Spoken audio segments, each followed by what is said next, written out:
This episode of The Dig is brought to you by our listeners who support us at patreon.com and by Verso Books, which has loads of great left-wing titles, perfect for Dig listeners like you.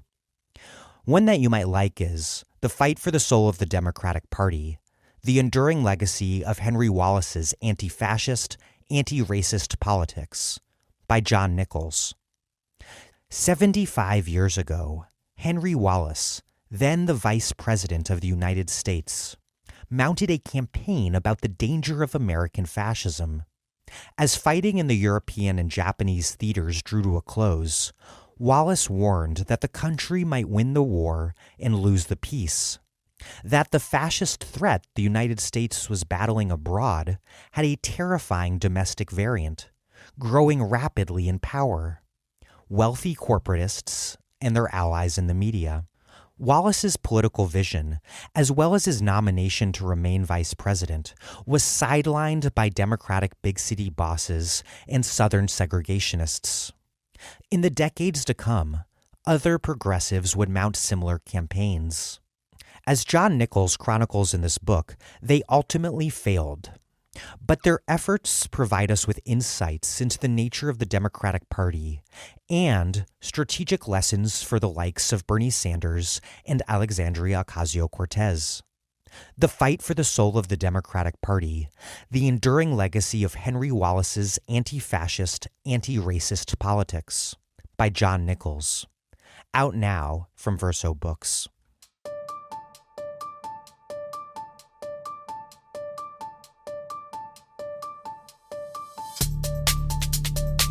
Welcome to The Dig, a podcast from Jacobin magazine. My name is Dan Denvir, and I'm interminably broadcasting from Providence, Rhode Island. What is going on with capitalism? Are we on the verge of a fourth industrial revolution that will prompt robots and machines to wipe out human labor?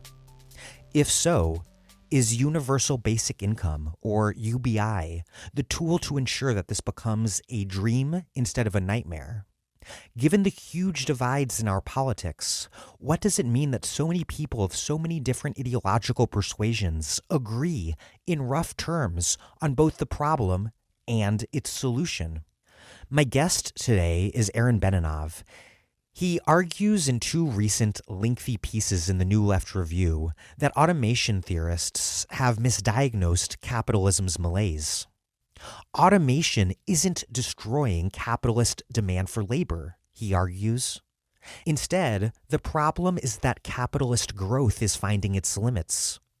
Manufacturing powered a unique engine for global growth. Today, it suffers from falling output growth because there is too much manufacturing capacity for too little demand. And the service jobs that make up a growing portion of global labor cannot do what industry once did. Indeed, the fundamental problem, at least before the coronavirus crisis, wasn't unemployment at all. It's underemployment. Before coronavirus hit, there wasn't a lack of jobs, there was a lack of good jobs. Jobs have been increasingly flexibilized, part-time, informal, and their very status as conventional jobs disavowed by subcontracting. Capitalism, in other words, has already worked out a solution to the problem, and we have been living it. It's a really fascinating interview, and it is so packed that there's something really critical that I somehow didn't ask. And that is, given Benanav's critique of UBI, what does he make of its utilization now and the left mobilization for its expansion as a COVID times emergency measure? I reached out to ask, and he said this, quote, "Of course it makes sense for people to demand money now. The state needs to step in and replace cash flows that have been halted due to the unfolding public health crisis. Even better would be to mandate the cancellation of rents and other bills coming due for working-class households. In Europe, states are directly paying between 70 and 80% of the wage of workers who have been furloughed. It would be even better if such payments were extended more universally throughout the population. That would be a step towards a more human economy. What is questionable is whether economies ravaged by the coronavirus crisis are going to see restored rates of investment once the initial shock is over. Paying people to keep them alive is necessary, but will not get us out of the resulting, lasting economic malaise. The weakness of the economy going into the recession suggests that there is going to be a long and rocky road ahead. If capital is unwilling to invest, and states are unwilling or unable to force private investment or replace it with public investment, we need to build a case for a different world, one in which people not only receive means of survival, but wrest democratic control over investment and production. It should be more clear than ever that we cannot allow ourselves to be bought off by capital while allowing a tiny minority of ultra-wealthy asset holders to continue to control the reins of the economy. UBI may be a good first step, but we need to set our sights higher if we are going to get out of this mess. Before we get rolling, if you are a regular listener to this podcast, you no doubt already know that we depend on listener support to make it happen. And the place that listeners support us is at patreon.com/thedig. We are putting the money that you contribute to very good use, putting together a limited edition COVID series, which is going to be very, very good.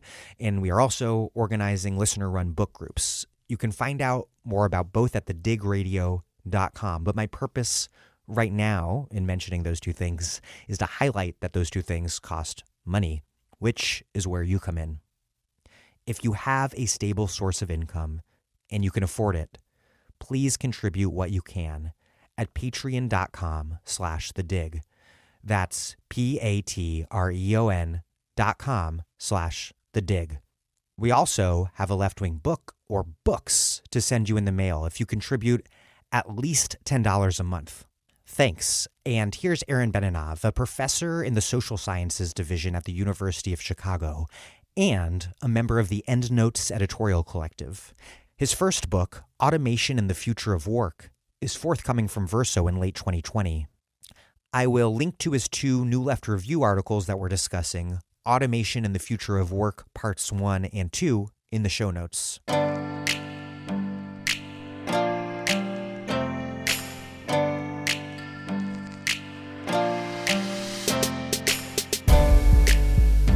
Aaron Benanav, welcome to The Dig. Great, thanks for having me. Andrew Yang is a really interesting figure, and he's been written about plenty. But what I don't think has been paid enough attention to is exactly why his warning that machine labor will displace human labor in a fourth industrial revolution and that universal basic income, or UBI, that's the only solution, why that struck such a chord.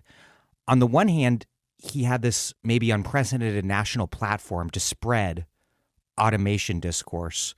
But I think at least as importantly, that Yang's popularity reflected the fact that the belief that our labor will be replaced by robots was already pretty widespread, which raises the question of why so many people were already so receptive to his message, including people, I imagine, who've never read a book or an article arguing that technological unemployment is going to happen. So to start things off, what do automation theorists argue is happening to capitalism? And why do so many people so intuitively, so immediately believe that to be true? Yeah, I find it completely fascinating as someone who grew up reading science fiction and watching science fiction shows like Star Trek, to live through a period of time where this idea of the automation of work is just becoming so widespread in the population.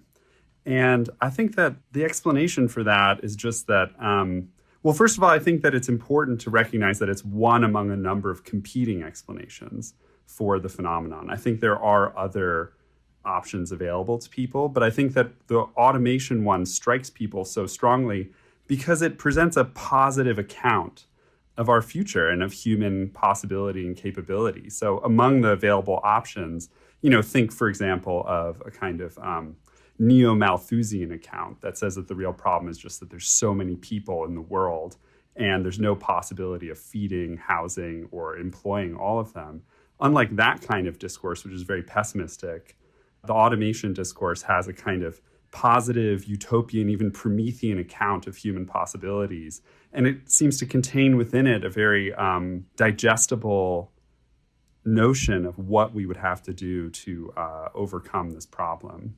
I also think it's very kind of interesting to me, the rise of Yang in particular, because I read his book before he announced that he was running for president. And I think I might still be one of a sort of small group of people who's actually read his book, which has the funny title, The War on Normal People. And it's really an account of how people like Yang, who grew up in a meritocratic environment where, although they are themselves elites and come from elite families, they understand themselves as part of a general story of meritocratic advancing on their own laurels and so on. Yeah, so the normal people are all the people who didn't go to elite colleges, and just pointing out how badly they've fallen behind over time. Yeah, I don't know. It's kind of an interesting book. You write that while automation discourse is not the accurate diagnosis of a crisis in capitalism, that it is very much an expression or reflection of that crisis, and that crisis, that what you called the phenomenon earlier, that crisis is that there are fewer and fewer good jobs, and people understandably want to know why. Yeah, that's completely correct. I mean, specifically in the United States, but also as a much wider global phenomenon, it's obvious that there are simply too few jobs for too many people, right? People experience this as insecurity in work. They experience it as a difficulty, especially for people coming out of school or aging into the labor market, of finding a job. And in a kind of broader macroeconomic sense, as many of the automation theorists point out, we've seen decades of stagnant wages, so-called jobless recoveries, falling labor shares of income, rising economic inequality. And all of these phenomena kind of just speak to the real experience in people's lives that it's just become very hard to get a job. And what that means is that workers are really at a disadvantage facing employers in asking for all kinds of necessary things that they need to do their work and to survive: wages, working conditions, and so on. You write that, quote, automation discourse rests upon four main propositions. And I want to attempt to structure this interview by addressing your critique of those propositions one by one, though I do anticipate that structure may fail at some point, but that's my intention. And the first proposition is this: that increasingly advanced machines are displacing workers, which in turn leads to growing technological unemployment. So let's start by unpacking that first into two parts. First, what do automation theorists believe is happening to robotics and machines? And then second, why do they believe that this technological change is leading to growing technological unemployment? I mean, I think that something really important about the way that the automation theory works is that it can sort of tell the reader or tell the viewer or the audience, hey, just look around you. Look at all this incredible technology and how much it's transformed our lives. And you can point to smartphones, and you can point to the internet and social media and a whole bunch of things that have changed our lives already as consumers. Yeah. And then also as producers to some extent, right? Especially for people in gig work. I mean, I personally have had the experience, I don't know how this has been for you, that sometimes, you know, if you've worked in an office, it's sometimes really impressive in a negative way how bad the technology is. Yeah. Like, I've always had the experience that the computers at jobs I've had when I worked like as a tutor or in different office jobs, I was always impressed by how poor the technology was in the workplace. But, you know, I guess that somehow the automation account points us to pretty massive changes in technology. Part of the problem is, I think, that what they actually can point to, and this is true of a lot of the books, they sort of begin in manufacturing. They say, look at these factories, you know, which most of the readers obviously have never been in a factory, but think about these factories that must exist. where processes are becoming largely or even fully automated. And that example of really ongoing deindustrialization, which is something that they try to explain through technological change, and I offer a different explanation for that phenomenon. But they say, look at the disappearance of all of these manufacturing jobs. This must be due to technology. And now we can already imagine that this is beginning to happen, or kind of see some indications of it happening in the world around us. I always look for examples from services of the kinds of things that they are thinking of, because they're really, it seems to me like there aren't that many examples, but I think that frequently like people at McDonald's, like people working the cashiers at McDonald's. Yeah, cashiers at McDonald's, and in general, the idea of kind of like automated checkout counters, where of course people are still working, but there's sort of fewer workers anyway, sort of manning or overseeing that process. And then travel agents are another really frequent example. Because you use Kayak instead of calling up a travel agent. So you point at these kinds of things, and you point at all the technology in our lives, and you say, look, this is already happening. This is the explanation. You can point to real labor-saving technologies and say, look at all the jobs that are disappearing. Look at how much trouble you're having work. And looking at this amazing technology, these two things are related. And, you know, there is a reality that technological progress and productivity growth are a contributing factor to job loss. So that's the kind of part of the story in a way that's more visible. And then my account is trying to show how that is actually a secondary cause within a much broader phenomenon, which is overproduction and slowing economic growth, economic stagnation. In terms of the McDonald's example, I don't recall if you mentioned this in your articles, but some sort of business interests pushing against a $15 minimum wage argued that maybe in Seattle, maybe somewhere else, I don't recall, argued that the bill was essentially a robot employment act. Yeah. So I do talk about how in San Francisco these billboards went up that said if you fight for a $15 minimum wage, we're just going to replace all of these workers.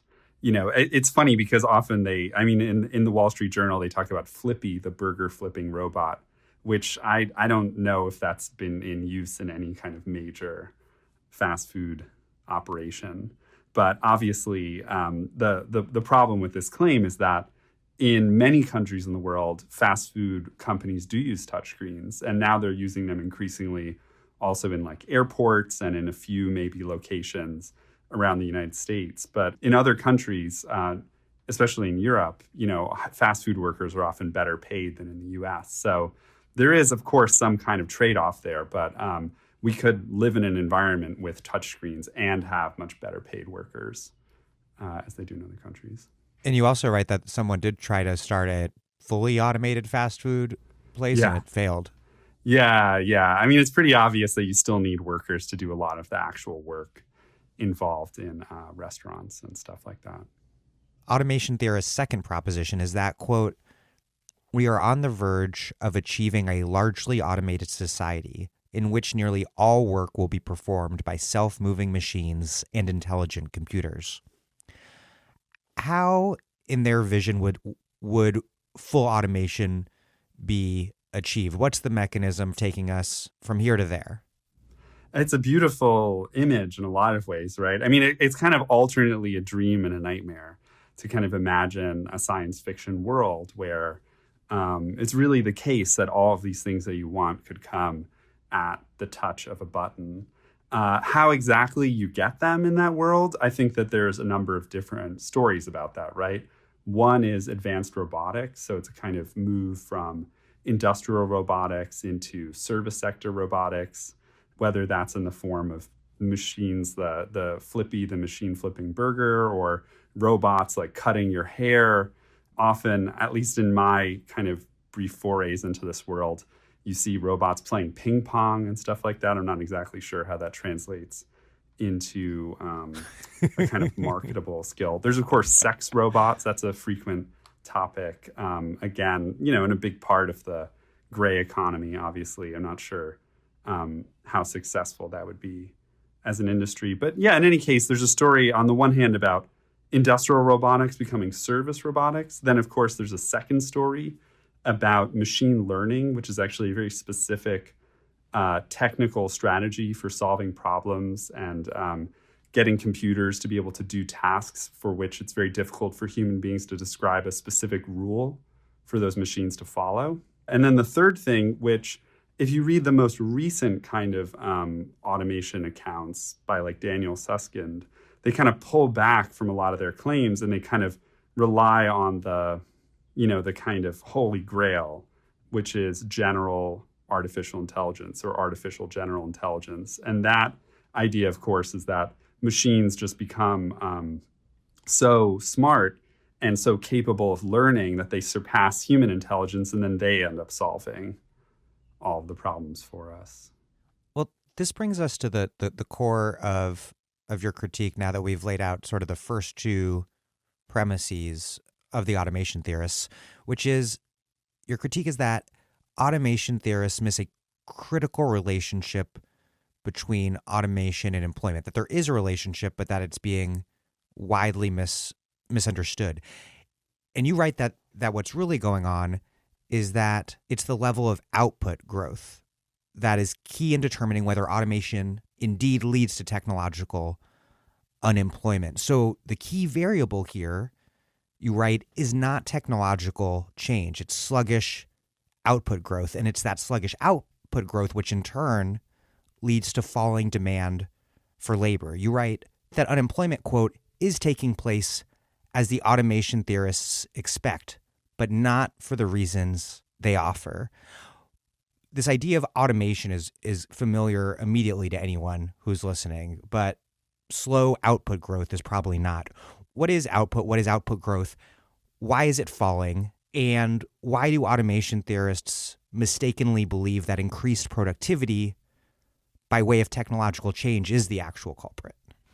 So I often find this a little bit difficult to explain without having like a visual component to the explanation, but I'll try my best. In essence, when I talk about output growth, I'm really just talking about the growth of a sector of the economy. So in the language of economic accounting, I'm just talking about value added. That's the kind of technical economic term.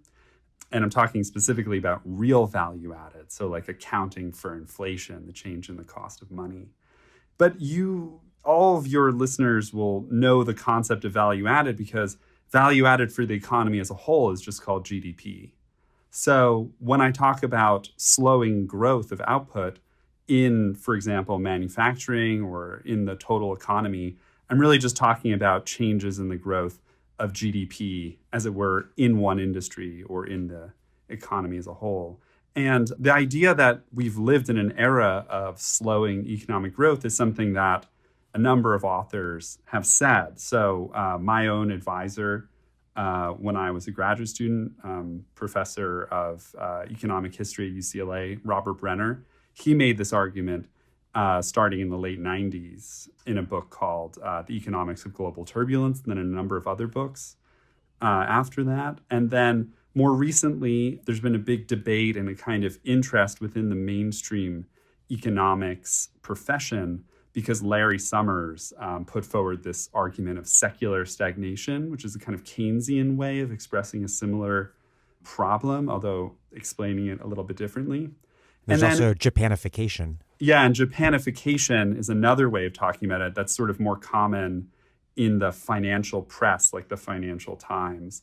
But all of those kind of ideas, the long downturn, secular stagnation, economic maturity, they all are different ways of talking about this phenomenon that across large parts of the world, and in fact for the world economy as a whole, there's been a really significant slowdown in the rate of economic growth. And so what I show in my work is that people who talk about productivity rising quickly, they miss something really surprising, and actually a lot of the automation theorists do talk about this as a kind of afterthought, a kind of problematic feature of the macroeconomic reality that's difficult for them to explain. But productivity is just not growing very quickly. It's not growing very quickly in manufacturing. It's not growing very quickly across the economy. But it can appear to grow quickly by comparison to output growth. Yeah, so it's and thus the misunderstanding. Exactly. So if you compare productivity growth today to productivity growth 30 years ago, it's actually quite slow. But if you compare productivity growth today to output growth, or for the economy as a whole, we would say to GDP growth, right? GDP growth is growing much more slowly. So relative to that, productivity appears to be growing quickly. So and just to pause you, productivity is? Yeah, productivity is output or value added per hour or per worker, depending on the metric you're using. It's sort of like the efficiency of the use of labor. And over the long term, the reason why we've become so much richer, both in this country and in the world, is because of productivity growth. It's the fact that each worker in working a standard working day produces more, right, in that time than they would have in the past. So there's been this long-term tendency for labor productivity to grow. But that process is actually happening more slowly. Labor productivity now is growing more slowly than it did in the past, which contradicts the kind of automation theory. Because the automation theory would be that productivity growth is exploding to the extent that production is becoming so efficient that it won't need labor at all. Exactly. Yeah, and again, it's a little hard to describe in words compared to visually, but in essence, you can imagine jobs disappearing for two completely contrasted reasons. On the one hand, jobs could be disappearing because the economy is growing at the same rate every year, but more and more of that growth is taken care of by productivity growth. So more and more output growth comes from productivity growth, so much so that we're producing more and more while shedding workers, right? That's kind of the automation story. Like productivity is growing more and more quickly that we can produce everything we, need and then some using fewer and fewer workers. In reality, another possibility is that productivity growth isn't really changing, but the rate of growth of the economy is slowing down. So we are producing more using fewer workers, but it's actually because the rate of the expansion of the economy is slowing down rather than the rate of productivity growth speeding up. One thing that's remarkable is not only is what's happening not what the automation theorists say is happening, but what they say is happening now really happened in much more significant ways in the past, because technological change has been a constant throughout the history of capitalism and has in the past radically decreased the amount of labor required for certain types of production and destroyed many sorts of jobs entirely. And maybe the most powerful example that you cite are the breakthroughs in agricultural productivity in the Green Revolution that took place in the mid-20th century, which led to these just massive declines in the proportion of agricultural workers worldwide. And that's a process that continues through this day. You write, quote, "The major global job destroyer in the 20th century was not silicon capitalism, but nitrogen capitalism." Explain this broader history and the case of agriculture in particular, and how strong growth in other periods offset the jobs lost when there were new jobs being created to replace them. So, yeah, the example of agriculture is really key also because in agriculture, what's very interesting is that output tends not to grow very quickly. So in agriculture, as productivity growth increased, you really just saw a massive loss of positions, we might say, within agriculture. So, just the longer term history here is that agriculture was one of the first aspects of economic life alongside food processing and textiles to be transformed by new capitalist methods of production in early modern England. Thinking about enclosure here. Yeah, enclosure and crop rotation and new ways of kind of integrating animal husbandry and the growing of crops. And that process, of enclosure and of growing productivity in agriculture had a huge effect. So London became the largest city in the world because of this massive increase in agricultural productivity, which meant that with fewer people on the land, you could support much larger urban populations. And agricultural revolutions have always been critical to the transformation of capitalism for centuries. The difference in the 20th century was that up until the 20th century, it was actually very difficult to increase agricultural productivity past a certain point because actually, much like a lot of services today, the work is just too irregular. It's occurring in fields. It depends on these kind of natural temporalities of the season and of soil.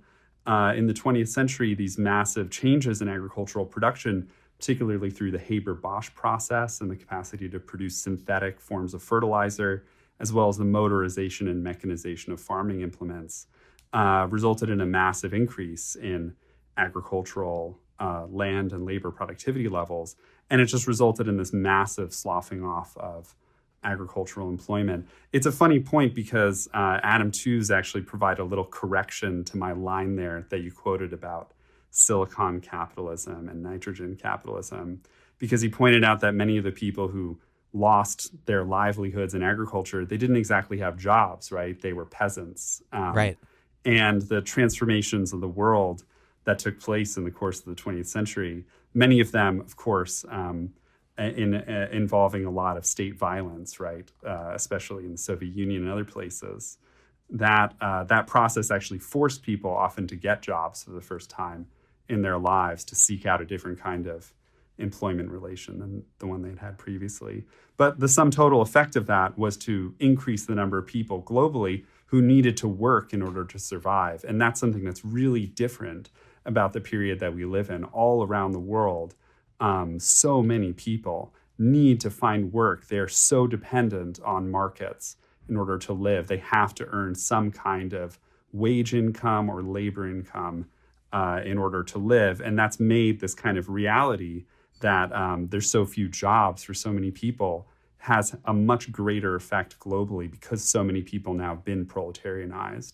Whereas in the past, many more people, of course, they were very poor and often food insecure. And it remains the case that many people who depend on agriculture to live today are food insecure. But there's been a really huge structural change there, right? In the sense that so many more people have to find work on the market in order to live. What about other moments of massive technological change that led to the elimination of certain types of work, or at least a significant decrease in the demand for labor for particular types of work that did not lead to growing unemployment because there was strong output growth overall?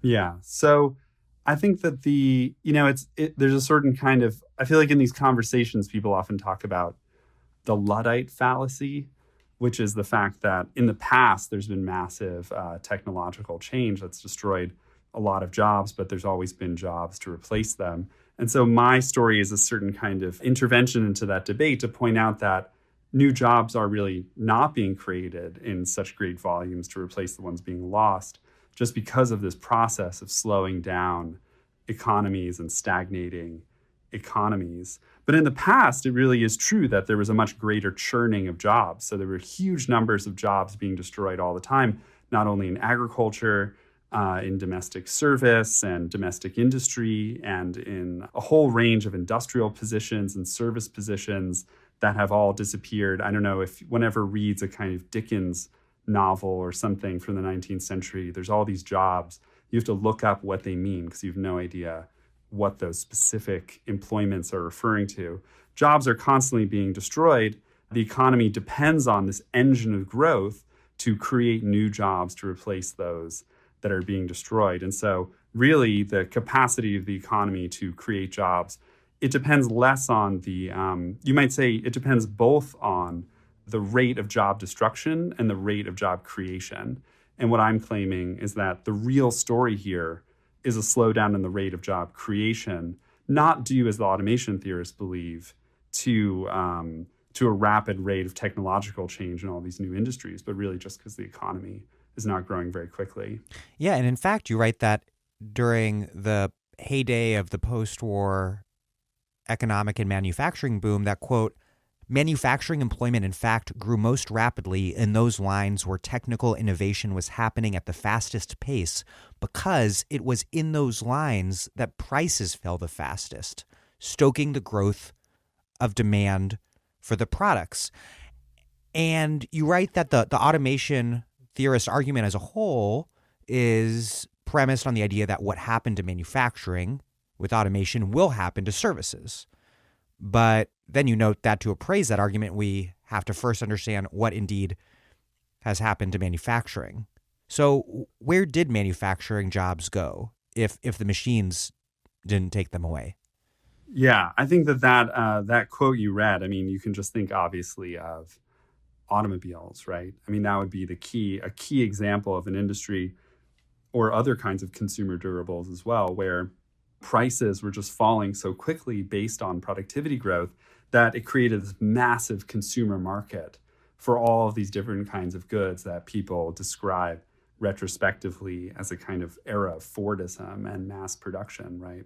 And so it was precisely in those industries where you had all of the sucking up of labor, like all of these people were finding jobs in those industries. But that process has ended quite some time ago. And as I think many people know, not only the United States, but many countries around the world have been experiencing deindustrialization.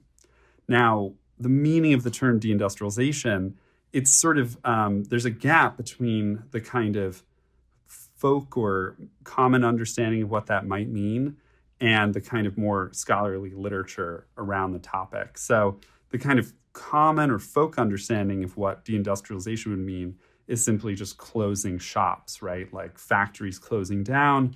And often people think of those factories as moving overseas. And that the kind of idea is that what's really happening here is that jobs are disappearing in the West or in the United States, and they're kind of moving abroad to other countries, especially in developing regions.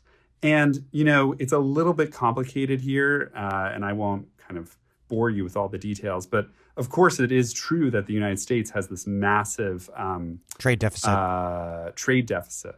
Yeah, and so in the United States, it really is true that a lot of jobs are being lost overseas due to this large trade deficit. But there are other countries, especially in Europe, that also have very large, that have also experienced deindustrialization, but have trade surpluses. Like Germany. Exactly, and Japan, and South Korea. So that's one part of the story. And then the other part of the story is that deindustrialization is also happening in a lot of developing regions as well. So Latin America has been deindustrializing for 40 years. Industrial employment growth rates, and I guess this gets to what I wanted to say, is that in the kind of folk understanding, people think about actual factories going under. But in the scholarly literature, deindustrialization is defined in this very particular way as a decline in the share of employment, the share of all workers who work in manufacturing. So deindustrialization in the scholarly literature means manufacturing is becoming less important to employment overall in a given country. Exactly. And so, you know, over the course of a period of industrialization, what you see is that the share of all workers employed in manufacturing tends to rise for a period of time. And then when deindustrialization sets in, that process goes into reverse, and the share of workers employed in industry, or specifically in manufacturing, which is one large component of industry, goes into decline.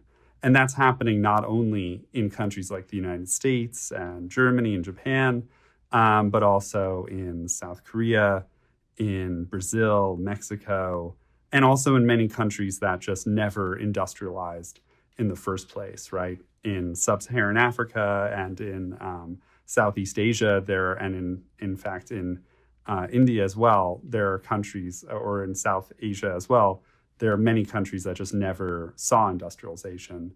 And so all over the world, you have this phenomenon of a lack of industrial employment growth. But that just precisely means that the story, the kind of common American story, where this is to be explained by factories moving overseas, isn't really adequate. The common explanation then that you'll see sometimes, especially in the automation literature, is that they kind of say, oh, you know, these kinds of populist politicians think it's all about jobs moving overseas.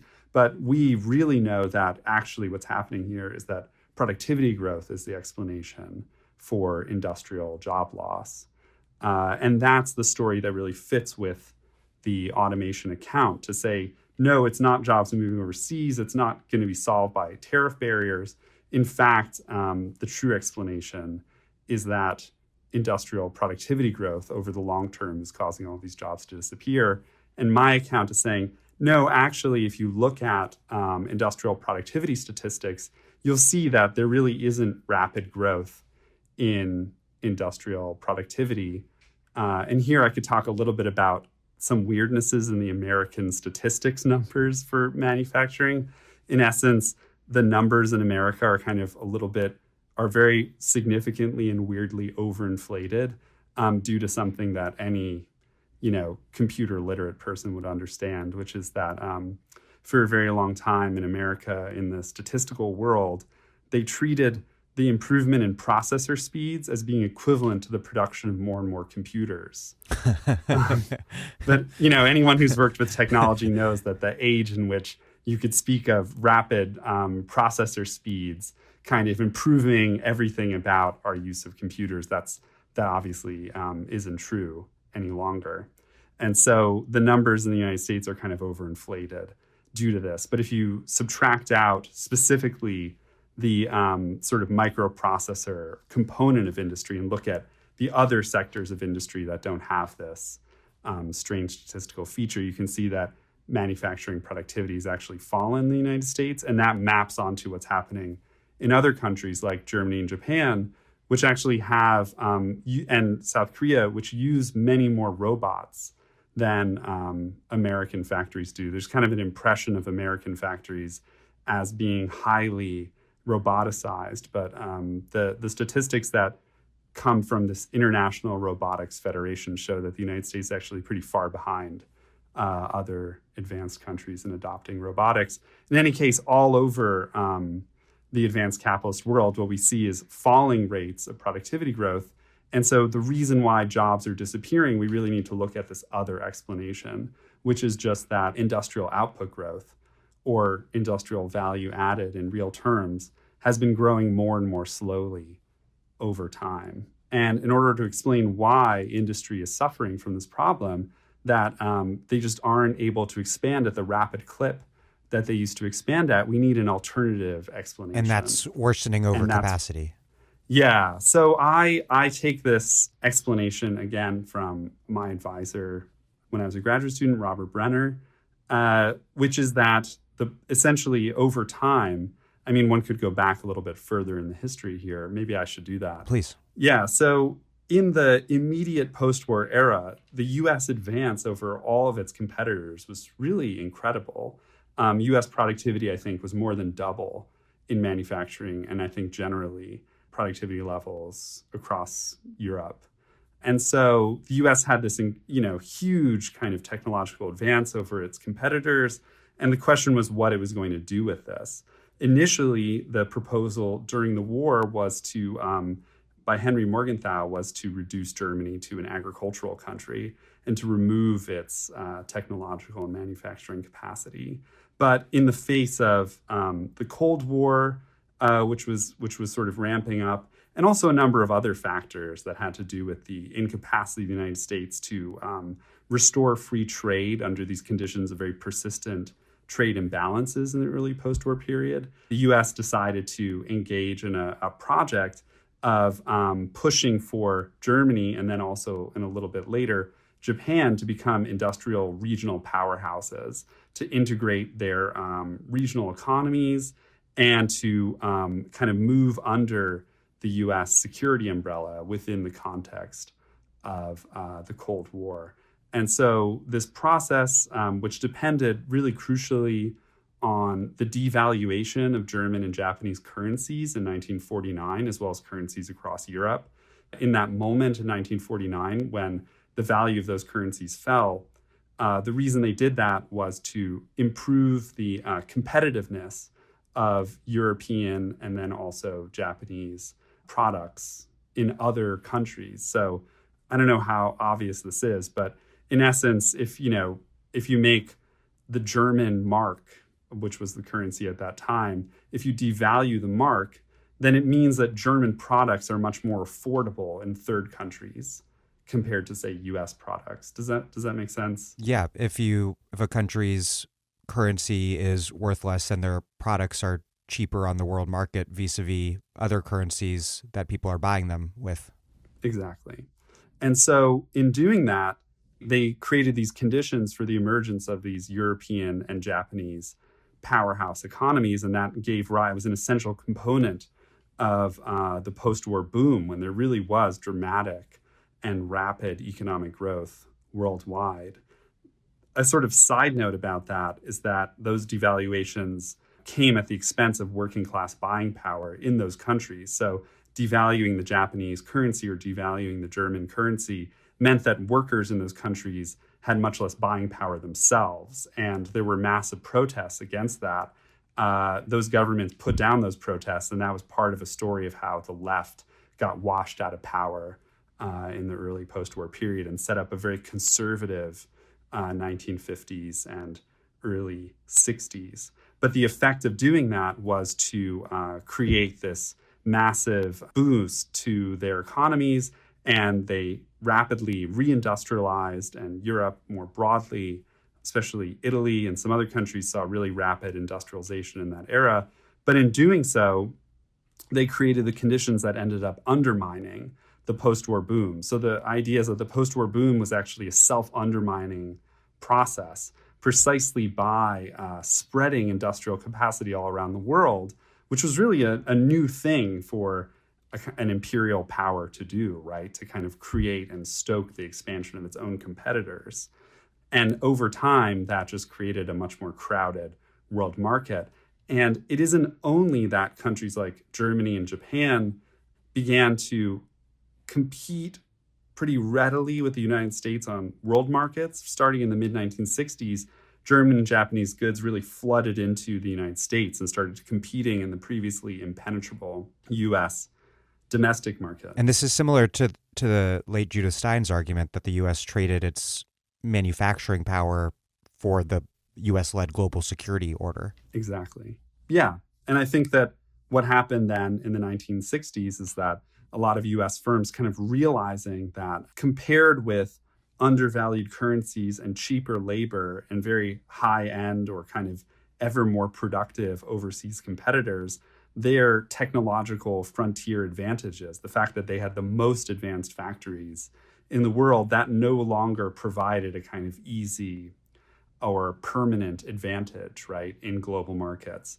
And that's why in the mid-1960s, you see so many firms in the US beginning to move production overseas and really seeking out, especially South Korean and Taiwan, but also Indian. Puerto Rico was a very important early site as well of overseas assembly, right? And kind of the beginnings of the building out of global supply chains. And that also explains why over time, this process hasn't really ever kind of stabilized or achieved equilibrium, because more and more countries are being brought in as bases for competition between the main European, East Asian, and American multinational competitors. So the expanding of supply chains has kind of increased the number of countries that are churning within this same process of international competition and made that competition even more fierce. Your articles critique a sort of conventional left account of the role of globalization in deindustrialization, in causing deindustrialization. But if I read you right, you sort of return to an account of globalization to explain deindustrialization, just not in, I guess, the 1-2 step offshoring way that we typically think of it. Because you write, quote, "It is commonly assumed that deindustrialization must be the result of production facilities moving offshore." But you look at a bunch of different countries and you say in none of those countries, quote, "has manufacturing job loss been associated with declines in manufacturing output." But as you just discussed, you write that the creation of all of this new manufacturing capacity, first in post-war Europe and then throughout other countries throughout the world, that this created a, quote, "global redundancy in technological capacities," which in turn led to overcapacity, and that overcapacity has then led to profits depending on companies and countries trying to take market share from one another. And so is this still a globalization story, just a different one than a somewhat different one than the one we conventionally think about on the left? Yeah, I think that's right. I mean, I think that the thing that people recognize is that many of the firms in East Asia are suppliers for American multinationals, and that they're actually part of an American competitive strategy, for example, right? And so when American companies are utilizing these overseas suppliers, they are themselves competing with all of these other major multinationals in other countries, say Germany, Japan, South Korea, and so on, who are also building out supply chains and kind of competing along the same lines. So it's not so much that I think that there's a kind of popular story in which first world companies are competing with, say, third world companies. Whereas in fact, what's happening is that there are these major global giants of production, not only in the United States, but in other advanced capitalist countries. And they are all competing and using, playing suppliers off of one another to their advantage. And now, of course, for many years now, China has been developing its own multinational corporations that are themselves capable of competing in those markets and relying on their own networks of suppliers to achieve the same thing, much like happened in other countries like South Korea. So there's a process, of course, where more and more of these big firms are competing and relying on huge oversupplies on the part of their own suppliers, right? They're able to play these suppliers off of one another to keep profits very centralized within their firms. So it's definitely a story of globalization, global competition. It's just one that recognizes that, I guess in a way, what's really important to recognize is that this process has generally increased competition worldwide and resulted in slowing economic growth everywhere.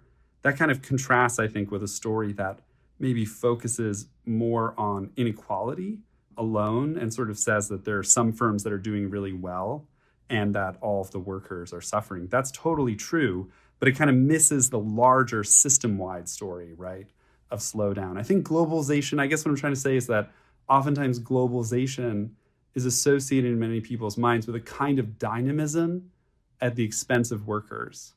Whereas the reality is that it is coming at the expense of workers, but its effect has been to cause global economic stagnation and kind of system fragility, which of course we are seeing now on a pretty massive scale. If falling output is rooted in the problem of worsening overcapacity, why then is there insufficient demand, and why couldn't increased demand be the solution as it was during the heyday of Keynesianism? Is this because the expansion of service sector work is fundamentally premised on that work being super exploitable at such low wages? Is that why the Fordist model of priming demand through high wages, is that why that no longer works? It's a very interesting question. And I think that it's one that in a certain way has a simple answer, but then of course one can give much more complicated answers. I think that at a very early point, critics of Keynesianism already in the 1950s pointed out that a lot of unemployment is not what the Keynesians kind of focused on, which is what they call demand deficient unemployment. So the idea is that there are factories with unused capacity and people without jobs, and that by raising demand, by stoking demand or stimulating demand, you can kind of push those two back together, right? You can kind of get to full employment by adding unused capacity and unused workers, kind of encouraging them to come together and produce. And that's why Keynesianism is supposed to generate a kind of free lunch. You know, there's actually all of this potential in the economy that's just not being used, and we can kind of fulfill that potential. And in fact, that is the Keynesian term for full. They talk about full employment in terms of potential GDP, the potential growth rate of the economy versus its actual growth rate. So early on, critics pointed out that a lot of unemployment takes a different form of what they called structural unemployment.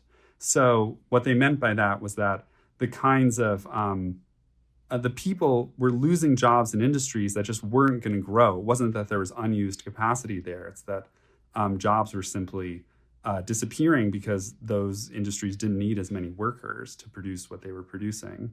And then the problem was then to kind of find new jobs for people to go into. And structural unemployment on the part of these kinds of critics of Keynesianism in the 50s and 60s, I think their imagination was that there were all of these other jobs for people to go into. And so we'll have to talk about the kinds of jobs that actually appeared. But already from the 1970s, when deindustrialization started, and you had all of this effort on the part of Keynesians in governments they recognized the problem and they thought we would stimulate our way out of it. But that stimulation generated inflation and also in many countries just didn't lead to falling unemployment, especially in Europe. And so over time, of course, that strategy transformed into the current kind of neoliberal landscape. That's on the one hand. So part of the story here would be that in reality, the problem that economies faced is a kind of structural unemployment. Like these industries that are sloughing off jobs, it's not that with a little bit of stoking, they could bring together their unused capacity and unemployed workers. In fact, the global scenario is structural overcapacity, right? So that's not really a kind of problem, as it were, amenable to that kind of simple Keynesian solution. The problem, of course, on the other hand, is just that it just doesn't seem like the idea that there are places for all of this unused labor to go, that there would be these dynamic other places for people to find employment, also turns out not to be true. And then that requires a kind of deeper explanation. But I think if you can just understand that Keynesianism is meant to solve a problem of demand-deficient unemployment, so unused capacity, unused labor, we can bring these together.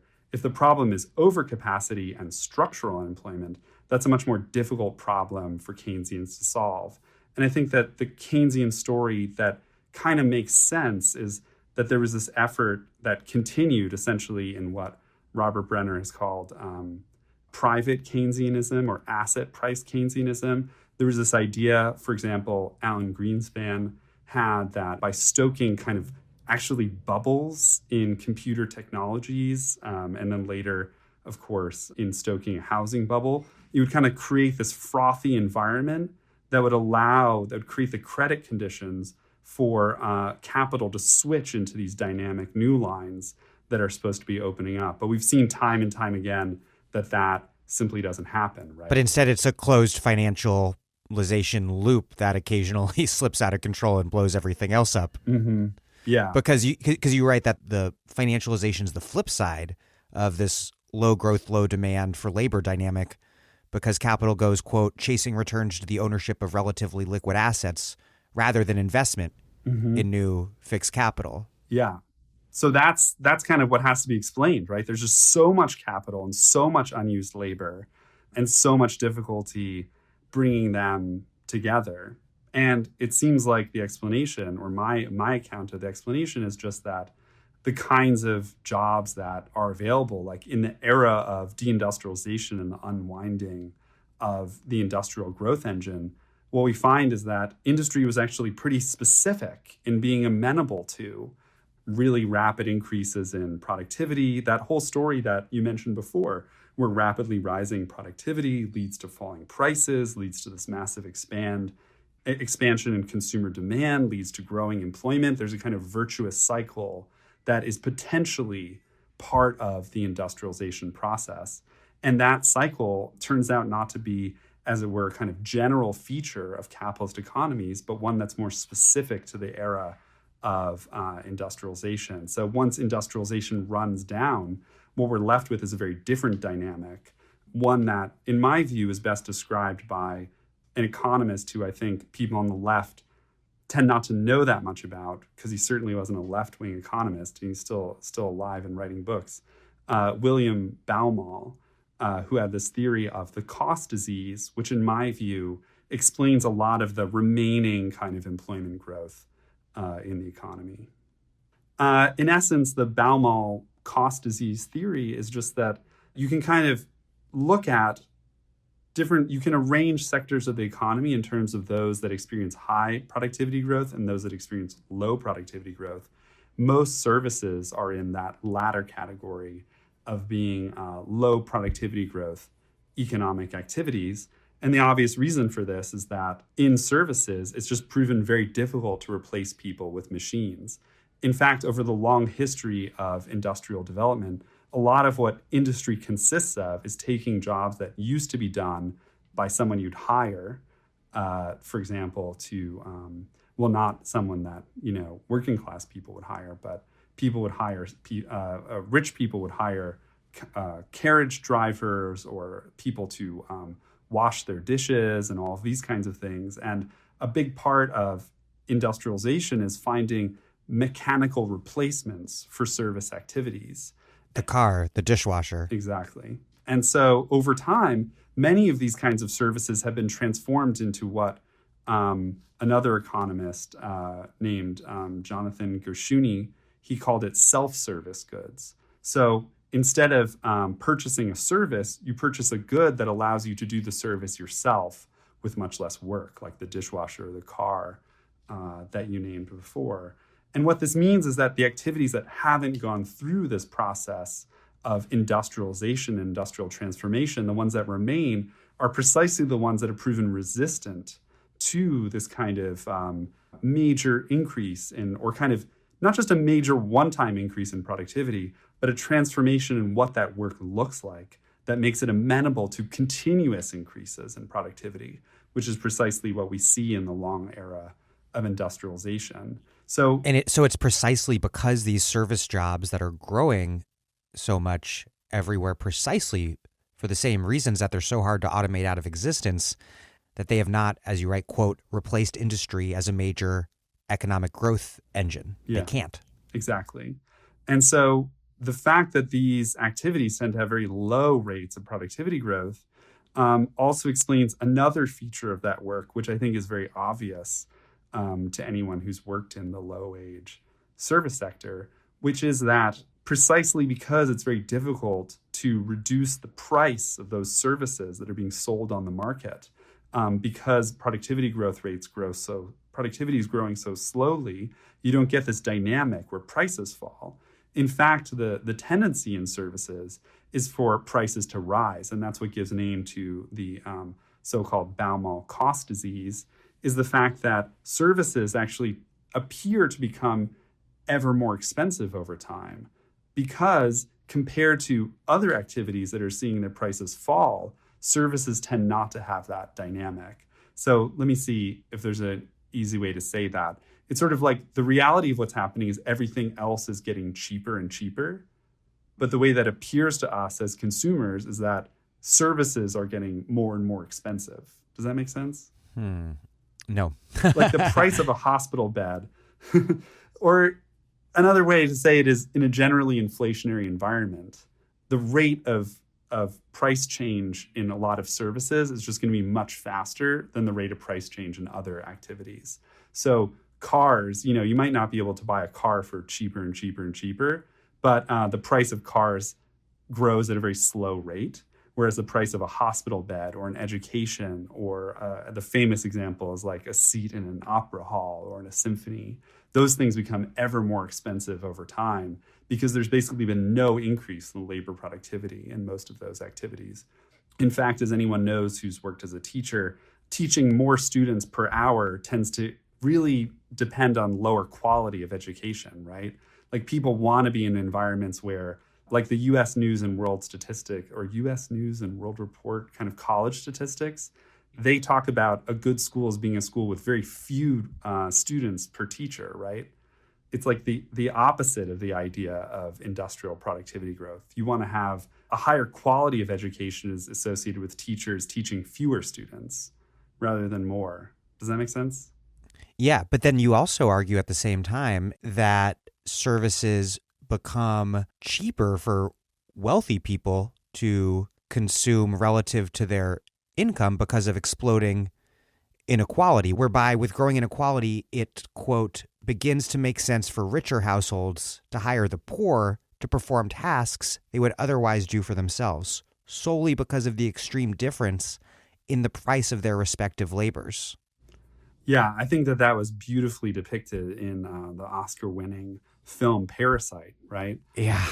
Where a very rich family is employing all of these people to do this kind of work that they would be doing themselves, even to the degree of just listening to them complain about their lives. Instead of complaining to themselves, they're like complaining to this external individual who has to take on that responsibility for them, in addition to driving them around and taking care of their children and cooking for them, doing their laundry and everything else. So this is a phenomenon, I should say, that's true on the one hand of rich people who can hire more and more poor people around them as inequality increases.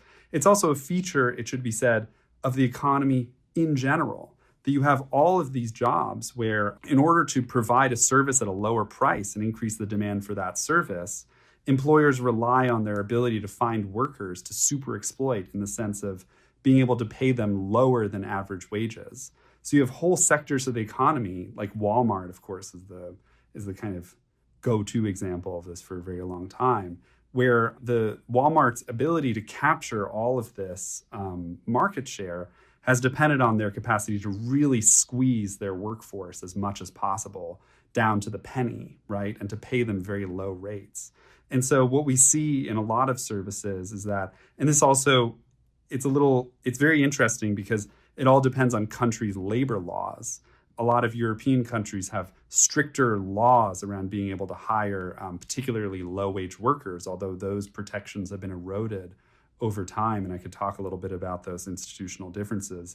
But in the United States, where minimum wages have not really risen in line with inflation, there are all of these opportunities to create a demand for services by paying workers lower wages and then translating that to the consumer in the form of lower prices.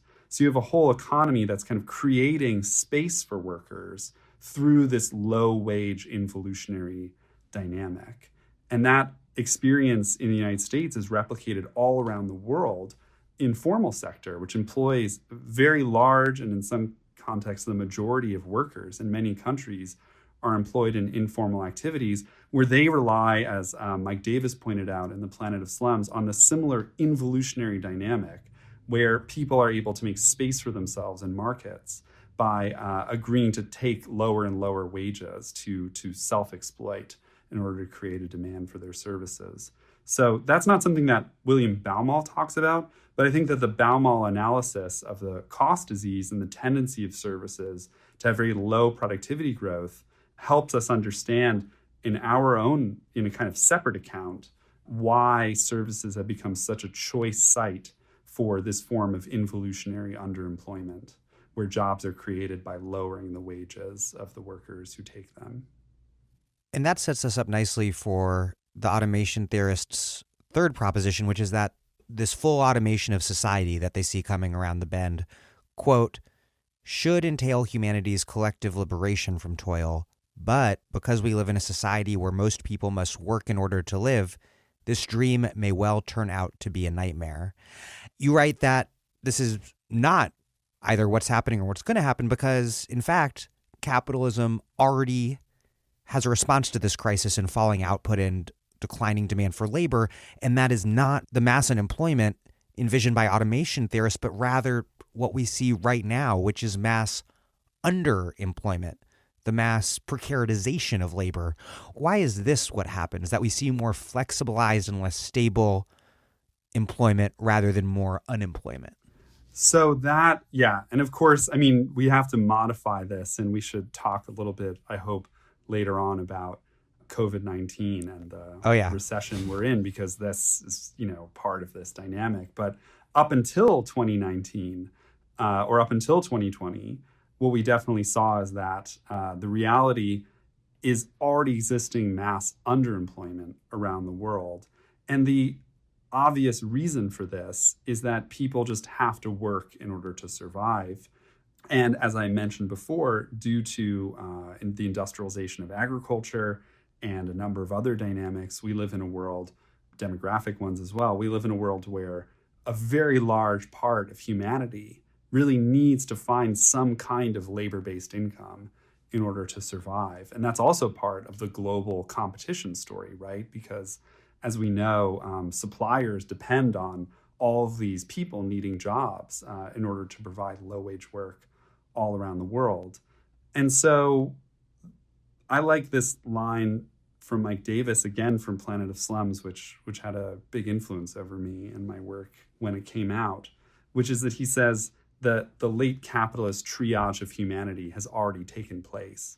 That is to say that the story of, on the one hand, this worsening oversupply of labor, and on the other hand, an under demand for labor around the world, also taking place here, of course, in the United States, has created conditions already for a very long time in which people find it very difficult to find jobs, and yet they have to find jobs in order to work. And so they're taking all of these very poor jobs, precarious jobs to survive.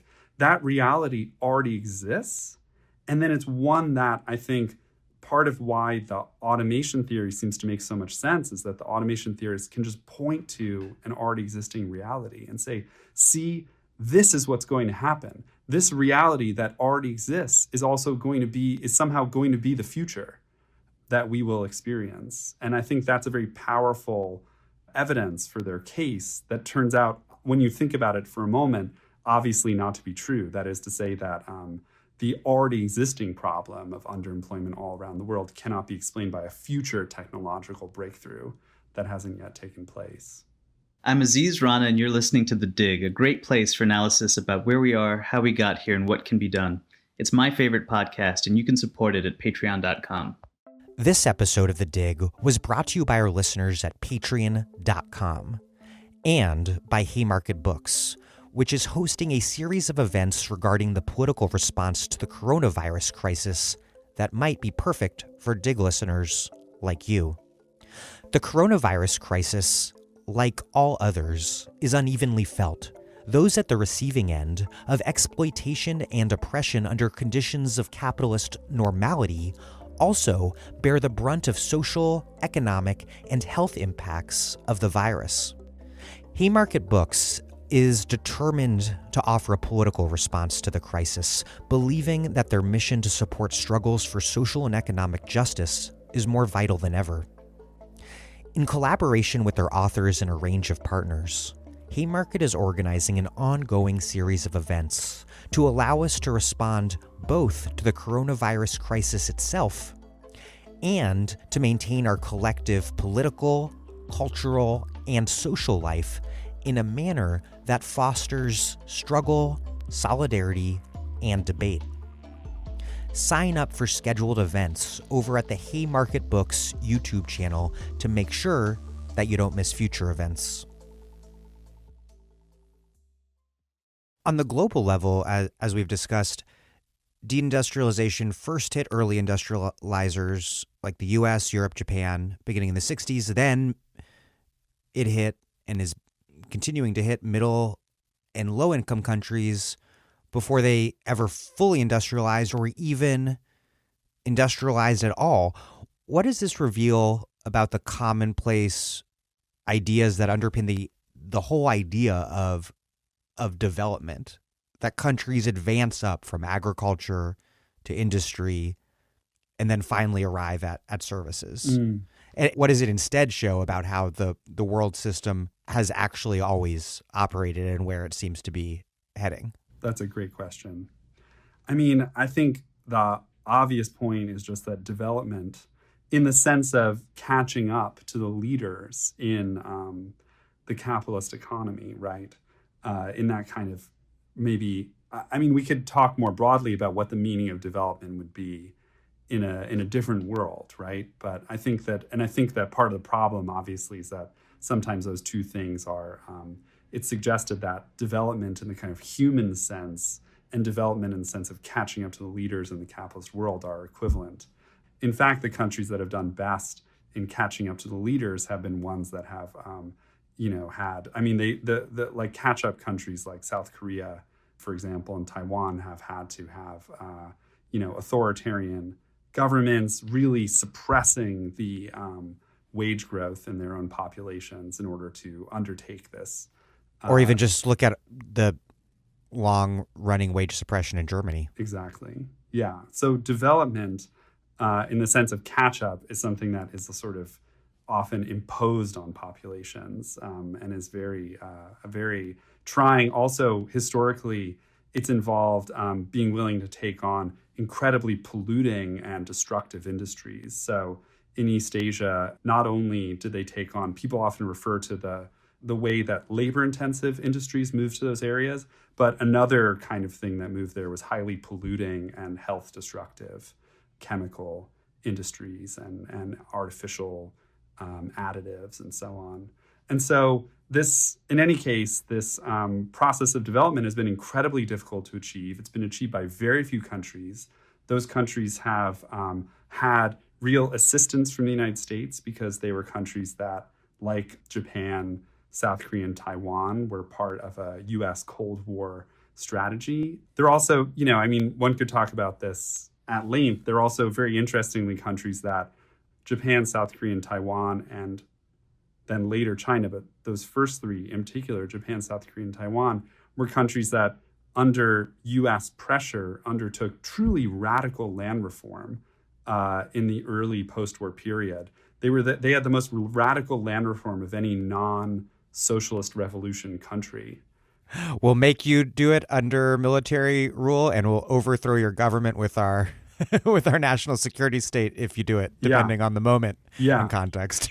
Yeah, exactly. Like while they were defeating land reform in Guatemala, they were imposing it, right, in South Korea, Taiwan, and Japan, which is itself a kind of fascinating story. In any case, yes, over the long term, very few countries have been able to achieve development. They've achieved it under really specific and, as it were, kind of unfair competitive conditions.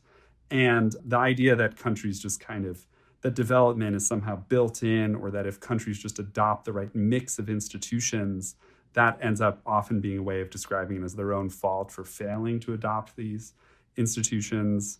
Also, countries that have developed successfully have required very really intense control over the bureaucracies that manage the interface between state and economy, because states have played a really outsized role in the development process, guiding it through financing and picking winners and having, in any case, there's a whole story there, right?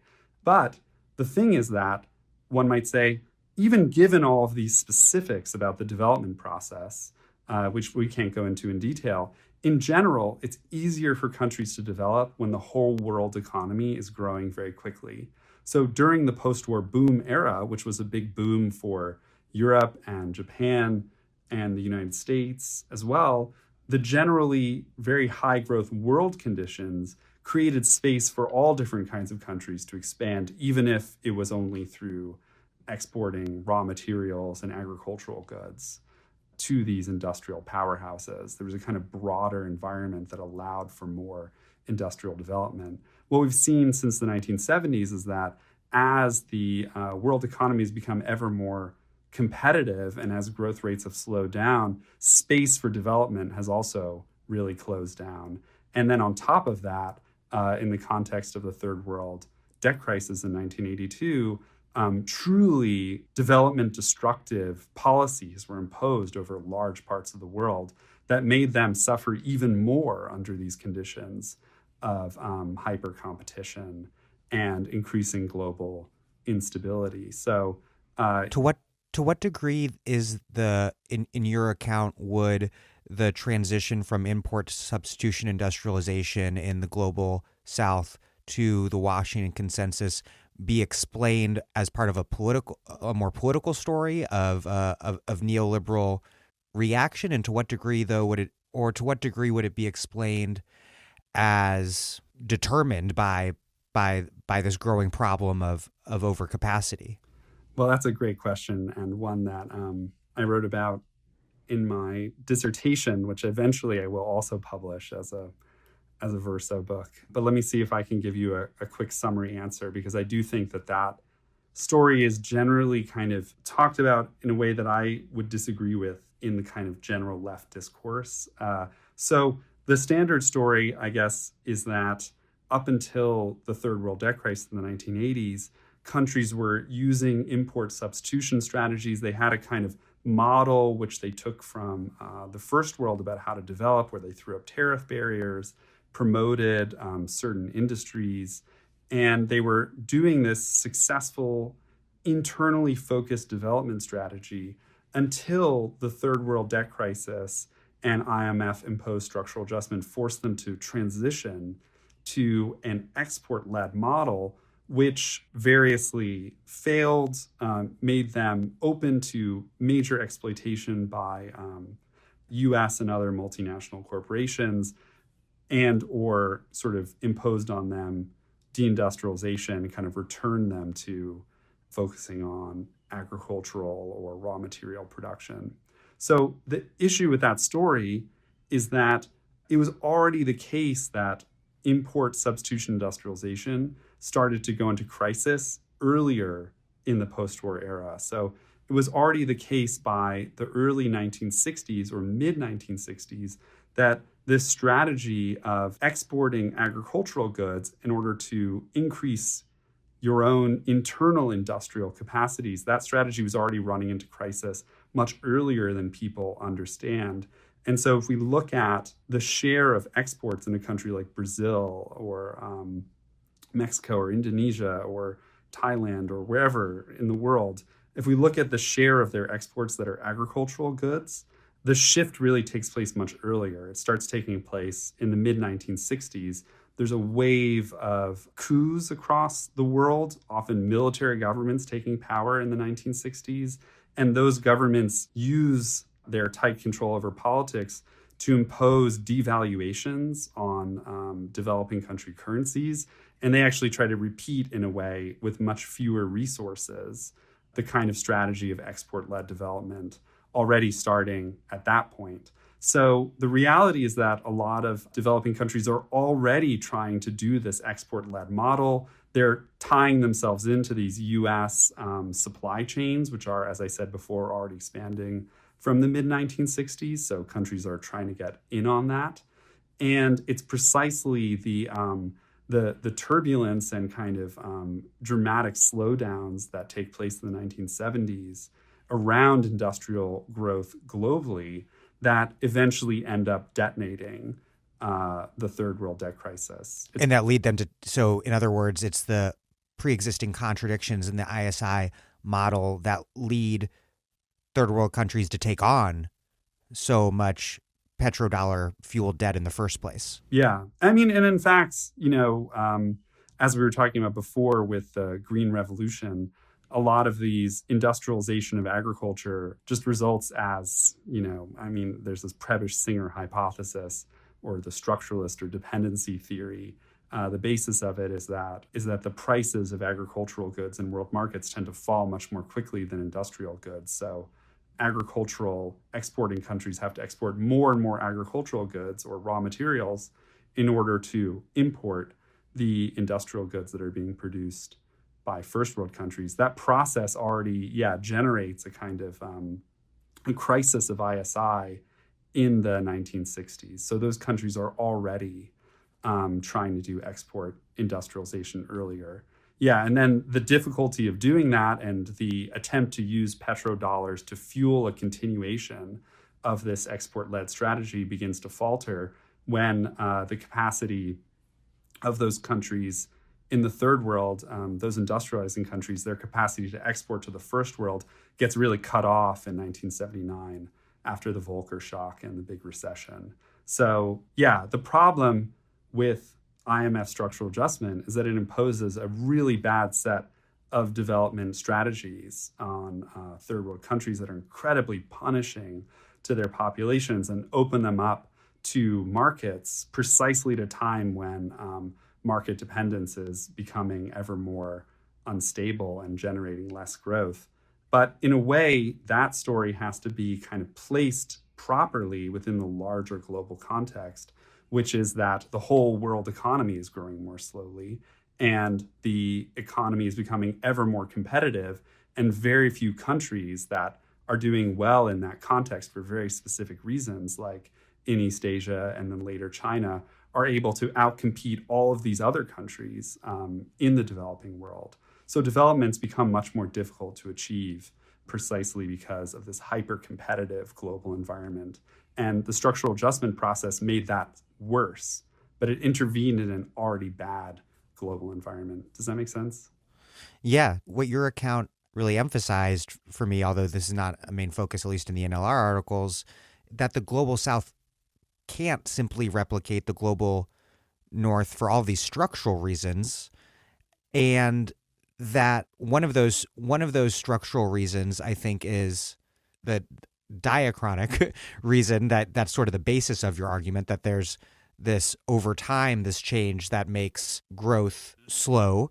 But then there's also the synchronic reason, which is that the entire world system always depends on there being a hierarchical order. And the whole idea of development's principal ideological function then is to obscure that this is the case. Yeah, definitely. I mean, let me also just say, I think something sort of that proves the point is that there was a period from 2003 to 2008 or so where growth rates appeared to be picking up in the so-called BRICS countries, right? So it wasn't just Chinese rapid growth in China, but India, Russia included in that list of the BRICS, but especially also Brazil and South Africa.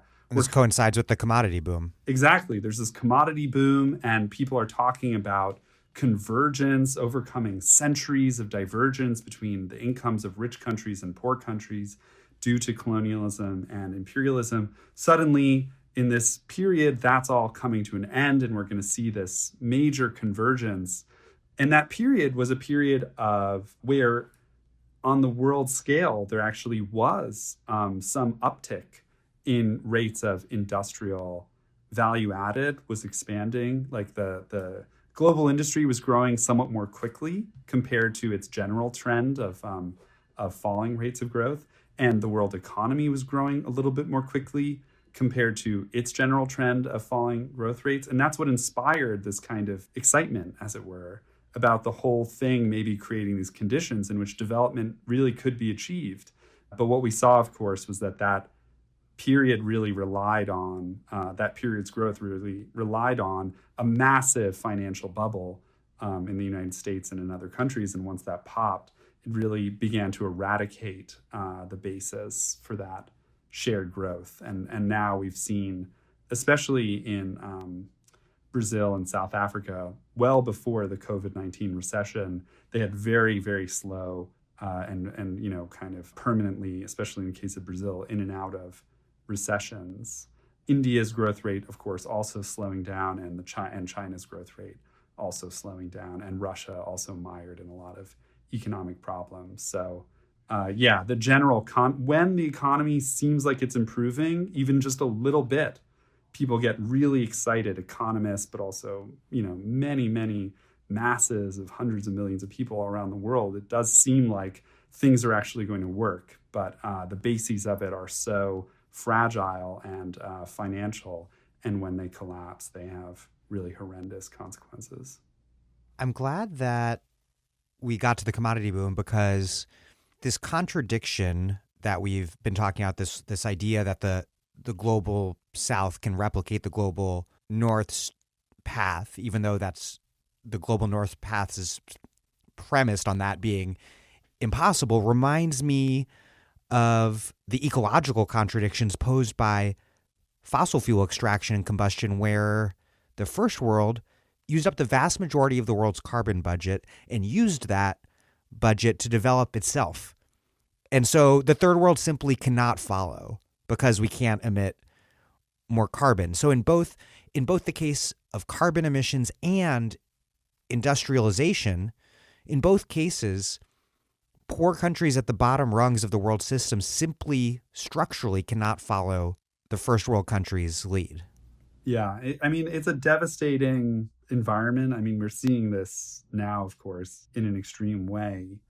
And I think that the as you point out, the ecological story being brought in makes it even more devastating. I guess my kind of hope for the world is that, on the other hand, we do live in a time where the world's population is healthier than before. The present context maybe not excluded, And people are more literate than ever before. They're more urban. They're more connected through communication technologies all around the world. And so I think that, as Paul Mason said, actually, in his book on post-capitalism, that these ever better educated and kind of populations seeking to improve their lives will not stand for rising inequality in a world of rising sea levels. And we did indeed have a year of pretty significant global protests last year, and COVID and the economic and health devastation that it's causing suggests that we may see a lot more of it, though in ways that I don't think any of us are arrogant enough to attempt to predict too precisely right now.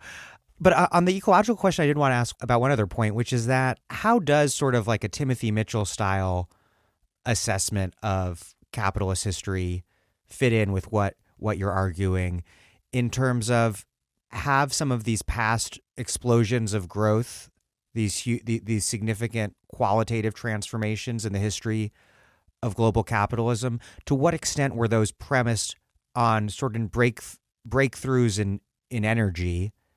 And then to what extent is the current growth crisis faced by capitalism related to the impossibility of replicating the coal and then oil breakthroughs?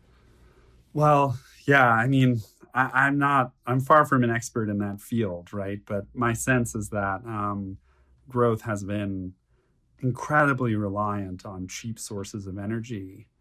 To me, it just is striking how much, given the truly massive extent of underemployment around the world, a degree of underemployment that is in no way captured by global unemployment rates. In order to meet people's needs, we just have to find a way to do so that is not dependent on giving them a job. That is to say that a world in which the only people whose demand is effective is demand that's backed by a wage, so that we have to kind of create massive quantities of employment as the condition of being able to consider the needs that people have. That world is, in my view, no longer rationally possible and has to be done away with. Now, of course, it's in the interests of very powerful people not to recognize that fact. And that's going to be the big question of the coming period. One thing in terms of world system level stuff that we've got to touch on before we go any further is China. And you write, quote, "China is a key exception, but only a partial one." So in what way is China exceptional? And is China simply somewhat exceptional for now at this moment in history? Or is its manufacturing and in particular an economy as a whole exceptional partially in some more fundamental way? China is, it's not just a country, it's where a sizable portion of humanity lives. So it's history over the past, since World War II, over the entire period we've really been talking about, is of course totally fascinating, right? And beyond what we can get into here. But when I talked about China being exceptional, I meant very specifically with regard to the story of industrialization and deindustrialization that I had been telling before. So one thing that people don't know about China's industrial history often is that in the mid-1990s, there was a change in the program of reform, capitalist reform in China, where the Chinese state implemented what they call reform with losers that replaced an earlier policy of reform without losers. And what that meant was that all of these firms that had become non-viable were no longer going to receive the resources that they needed to continue, and that a lot of state-owned enterprises in particular were either going to go under or have to be massively restructured. And this is in like often in the Northeast and what's now China's Rust Belt. Exactly. And, really beautifully described in a book by Ching-Kwan Lee called Against the Law, that describes the labor struggles in China's Rust Belt in the Northeast and its Sun Belt in the Southeast. And the number of jobs lost in that period is just truly massive, right? Because it's such a massive country and it had so many people in industry. And the result was that, on the whole, China actually deindustrialized. And all of this is a bit difficult because it requires balancing official Chinese statistics against all these estimates of different forms of industrial employment in the country. But according to the kind of standard statistics available by the BLS, which generates, or did until very recently generate, this comparative data, we can see that China just deindustrialized in the 1990s, much as it did everywhere else. What made China exceptional is that in the late 90s and early 2000s, China's export-led drive generated an incredible amount of industrial employment growth in the Southeast Sunbelt region. And so China bucked the trend and had a really strong industrialization. Though it took many places like Shenzhen. Exactly. And it took many years for that growth to kind of make up for the loss of employment from the 90s. But then it did. However, starting in the mid-2010s, or even a little earlier, as the effects of the global downturn from 2008 began to ripple through the world economy, and as China's massive state stimulus and the aftermath of that began to kind of wear off, China also began to deindustrialize. And so many factories, in the Southeast, in the Pearl River Delta area and in Shenzhen, they sort of simultaneously, some of those factories moved to other places within those regions that are cheaper and hired fewer workers. And so what we've seen, it's a little bit difficult to see these trends because they're just beginning, or they're just beginning to show up in the statistics. But I think it's widely understood that China has been now deindustrializing for about 6 years or so. And so China is now itself experiencing the same kind of dynamic. Once again, that dynamic being led by a falling rate of output growth, slowing rates of industrial expansion rather than rising rates of manufacturing productivity growth. And so that's the sense also in which they're a partial exception, because now China is itself, I think, we'll see over time, it's going to begin to look like a deindustrializing middle-income country, much like other parts of the world, but with a very, very large population. This brings us to the automation theorists' fourth and final proposition, which is that the only solution to the problem of robots taking everyone's jobs is universal basic income, or UBI, which has emerged really powerfully amidst the mass unemployment caused not by robots but by COVID-19 as a necessary emergency lifeline just to keep people alive. And indeed, the one-time checks being cut by the government could be considered a form of UBI, though obviously a woefully insufficient one. Let's start with the basics. What is UBI in its many various formulations, and why do you think that posing UBI as a utopian horizon, or even really as like a major priority in the short term, is a mistake? Right.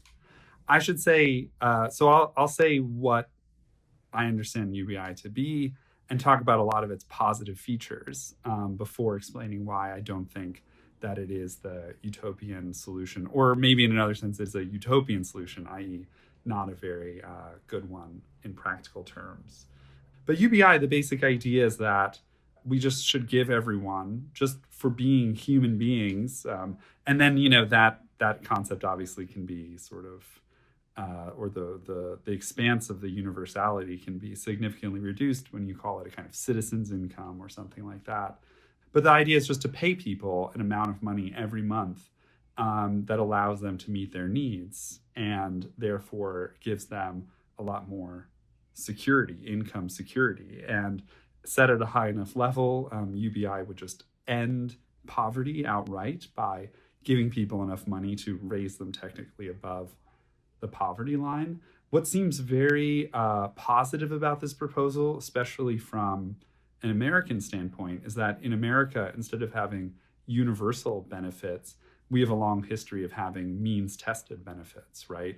And that has a lot to do with the very racist construction of the American welfare state and its kind of tendency to have highly bureaucratic processes that make it very difficult for poor people and especially racialized populations to access welfare benefits that they're otherwise entitled to, and creates and requires that they as a condition of that access, submit to all kinds of surveillance and discipline. And then also the means testing functions to allow those benefits to be stigmatized highly and thus attacked, undermined, exactly. et cetera. And we even saw this being discussed in the Democratic primary, right, where proposals for like universal free college within the Democratic Party, even that idea is like, for many politicians, they can't go there because they want to have all these conditions on access to free education. And so in any case, universal benefits in general are much better than means-tested benefits. That's definitely true.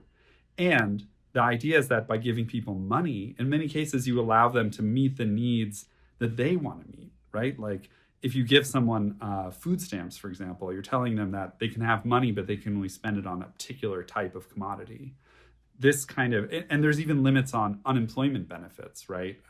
You have to be looking for a job. You can't be trying to start your own business.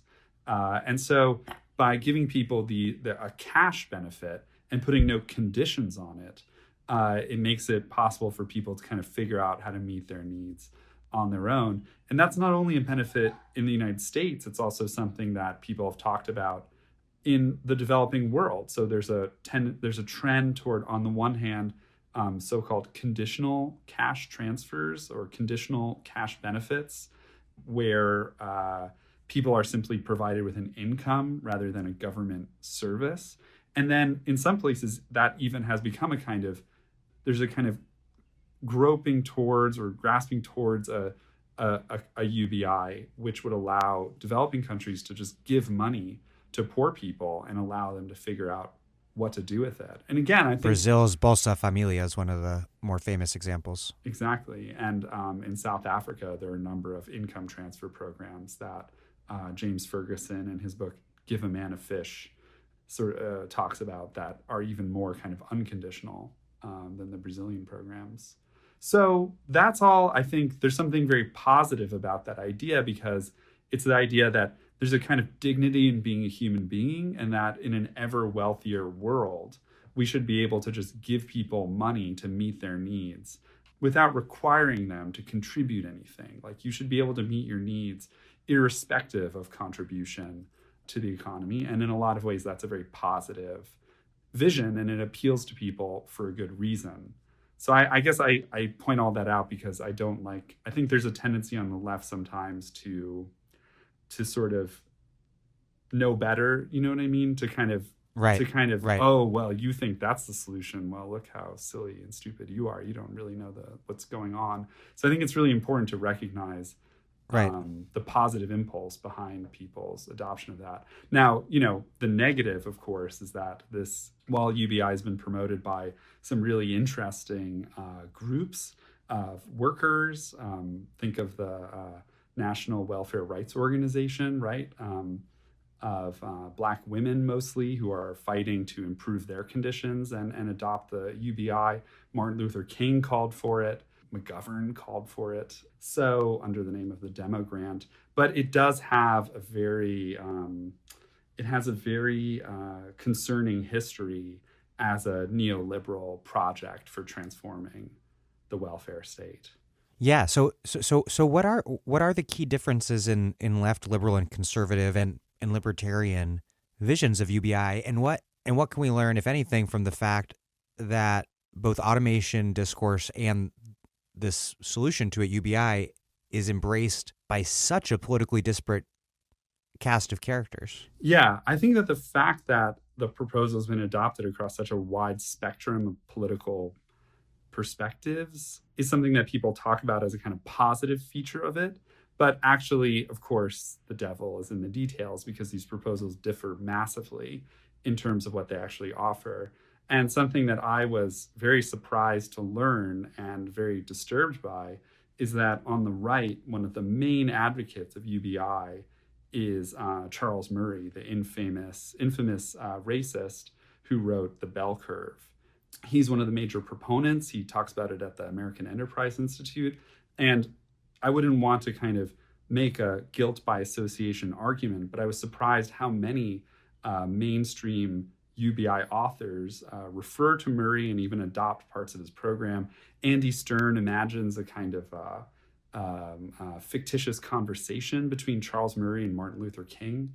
But how many of these authors? God, Andy Stern has turned out to be even worse than I knew him to be when he was in charge of SEIU. But go ahead. But yeah, I'm sort of disturbed by how often his proposals are brought into the story without any kind of critical distancing, right, from the man and the racist eugenicist program that he is promoting. And reading his books, I mean, that really comes through in the type of UBI he imagines. But in any case, the kind of overriding feature of that right-wing vision is that UBI replaces the existing welfare state generously and in a way out of touch with, I guess, present-day realities on the political right. Charles Murray, infamous racist, does suggest that the postal service should be kept, but that most of the other. And I think also he accepts some amount of public education as well. He's not as big a fan of the voucher system. But in general, the idea is liquidate the welfare state and just give people the money that otherwise is used to fund the welfare state. So it's a liquidationist perspective. It touches on a few things at once because we've established that means testing is terrible, but they're different approaches to universal programs. You could provide universal cash for people to spend as they would like, as UBI would, or to be fair, or you could universally decommodify services. And the right, as you're pointing out, wants to use UBI to replace what few decommodified services already exist. Exactly. And that is a very neoliberal proposal also in the sense that instead of decommodifying aspects of social life, providing them for free through a non-market form of organization that can take all different kinds of things into account, not just efficiency, but quality and fairness and all of that kind of these things that are left out of the market world. Instead of doing that, neoliberals try to create markets, right? To find ways to include more people in markets and to create markets where they don't exist. So, for example, things like cap and trade. So UBI in that sense is a kind of perfect neoliberal solution because it's one that allows you to respond to lack of housing, poverty, lack of education, all of these different things through the market rather than as an antagonist to the market. The difference between the right-wing proposal of liquidating the welfare state and the left-wing proposal is that the left-wing proposal doesn't liquidate the welfare state, but for that reason is significantly more expensive, right? And that, I think, is really important in the context of an economy that's having ever more trouble generating economic growth. So I think that's something that's really important about the automation story. Part of why its account is sort of it's overly optimistic about the solutions is that because they believe themselves to live in a world where there's more and more being produced with automation, ever more advanced technologies generating this cornucopia of goods, they see the main problem simply as one of distribution. And you can imagine that in a world economy or in an economy where the economy is growing super rapidly, it's just not generating any jobs, the main problem that they see would be one of distribution. And so UBI is a way for them to kind of imagine a solution to this distribution problem that really in a lot of ways doesn't change or have to, as the Marxists say, intervene within the, within the kind of hidden realm of production. You have a great passage along these lines. You write, quote, "For UBI to serve as the basis of a left-wing vision of exit from capitalism, the automation theorists' analysis would need to be correct. Today's persistently low labor demand would have to originate in rapidly rising productivity levels associated with a fast pace of economic change. Were that the case, the main issue society would confront would be rising economic inequality, which would be rectified by distributing more and more income as UBI payments rather than as wages. If instead, as I have argued, contemporary underdemand for labor is the result of global overcapacity and depressed investment, driving down rates of overall economic growth, then waging such a distributional struggle would quickly become a zero-sum conflict between labor and capital, blocking or at least dramatically slowing progress towards a freer future. As such, we would need a plan for wresting control over the economy away from asset owners. Yet, UBI proposals say little about how to reduce capital's sway over production. I thought that was really fascinating because if automation theorists identify the issue as one of misallocated abundance, then just simply redistribution is the solution. But if the actual problem, as you identify it, is a sort of scarcity under capitalism, and then any attempt to substantively improve labor standing vis-a-vis capital would immediately lead to serious conflict because capital would push back with reason. And so then you write, quote, a left that wants to use UBI to usher in a different sort of world would therefore need to present us with its Meidner plan, referring to the plan to socialize the Swedish economy under the social democratic government there in the 70s, bringing about the progressive socialization of the means of production via a planned transfer of asset ownership to society at large. The problem is that it was precisely the threat of capital disinvestment during the crisis of the 1970s that led to the original Meidner plan in Sweden being cast aside. Such a plan would be even harder to realize today when mass working class organizations are much weaker and economic growth slower. Given this context, in which a capital strike would quickly push the economy deeply into crisis, we need to set our sights higher on the conquest of production. Taking the power to control investment decisions away from capitalists and rendering the capital strike inoperative forms an essential precondition of our collective progress toward a post-scarcity future. I think that's like a solid critique of not only UBI, but of the problem confronting social democratic reform projects in general.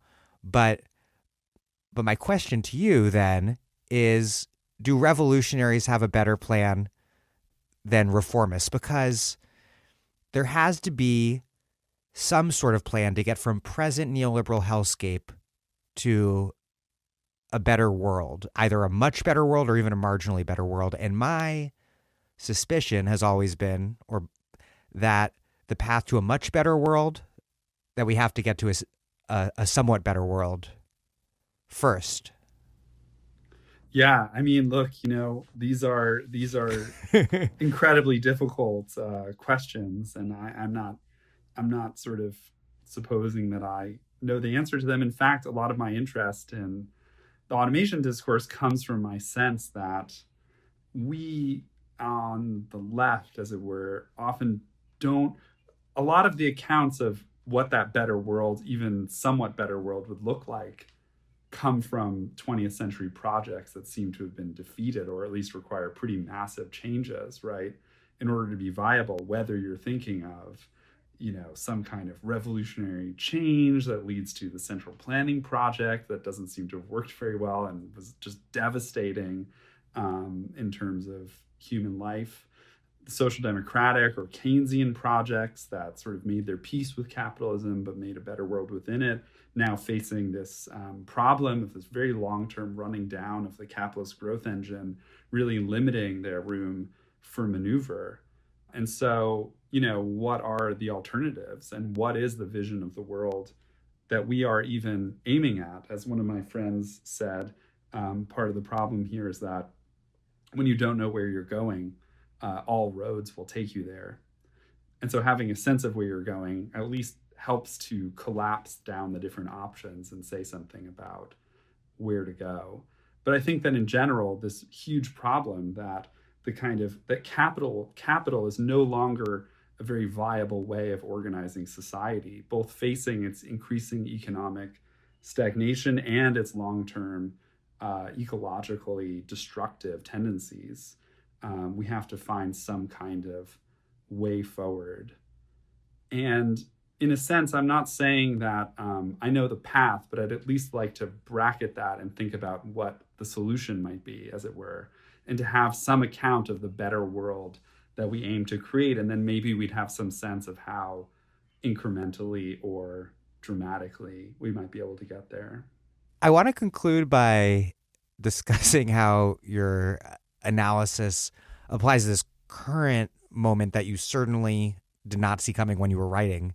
A few people may have guessed that it might come, but I don't think either of us were among them, which is this just profound set of interlocked public health and economic crises. And you wrote about it recently, and you wrote, quote, "Given the decade-long bull run of the stock market, one might imagine that the U.S. economy was in good shape before the crash began, and that the labor market can therefore bounce back from the novel coronavirus's punch once the public health crisis ends. However, the opposite is true.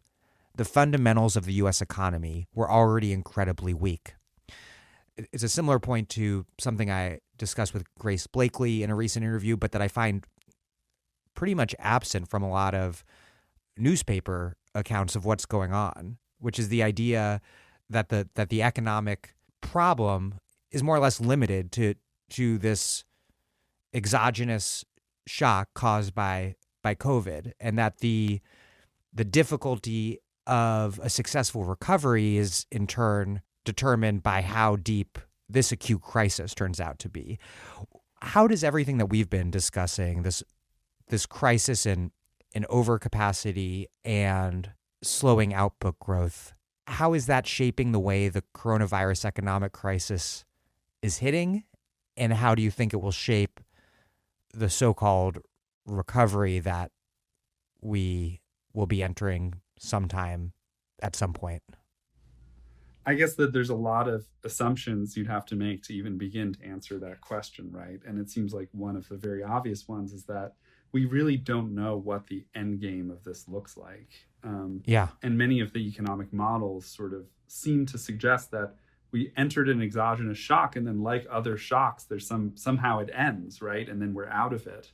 And that, in the world of COVID-19 or of the novel coronavirus, has to look like some kind of vaccine that somehow everybody gets, right? And then we're back to the world as it was before the crisis. And even that obviously doesn't seem very realistic. It seems like what's actually going to happen is a very faltering and perhaps with some setbacks opening, as we've seen already in parts of China, right?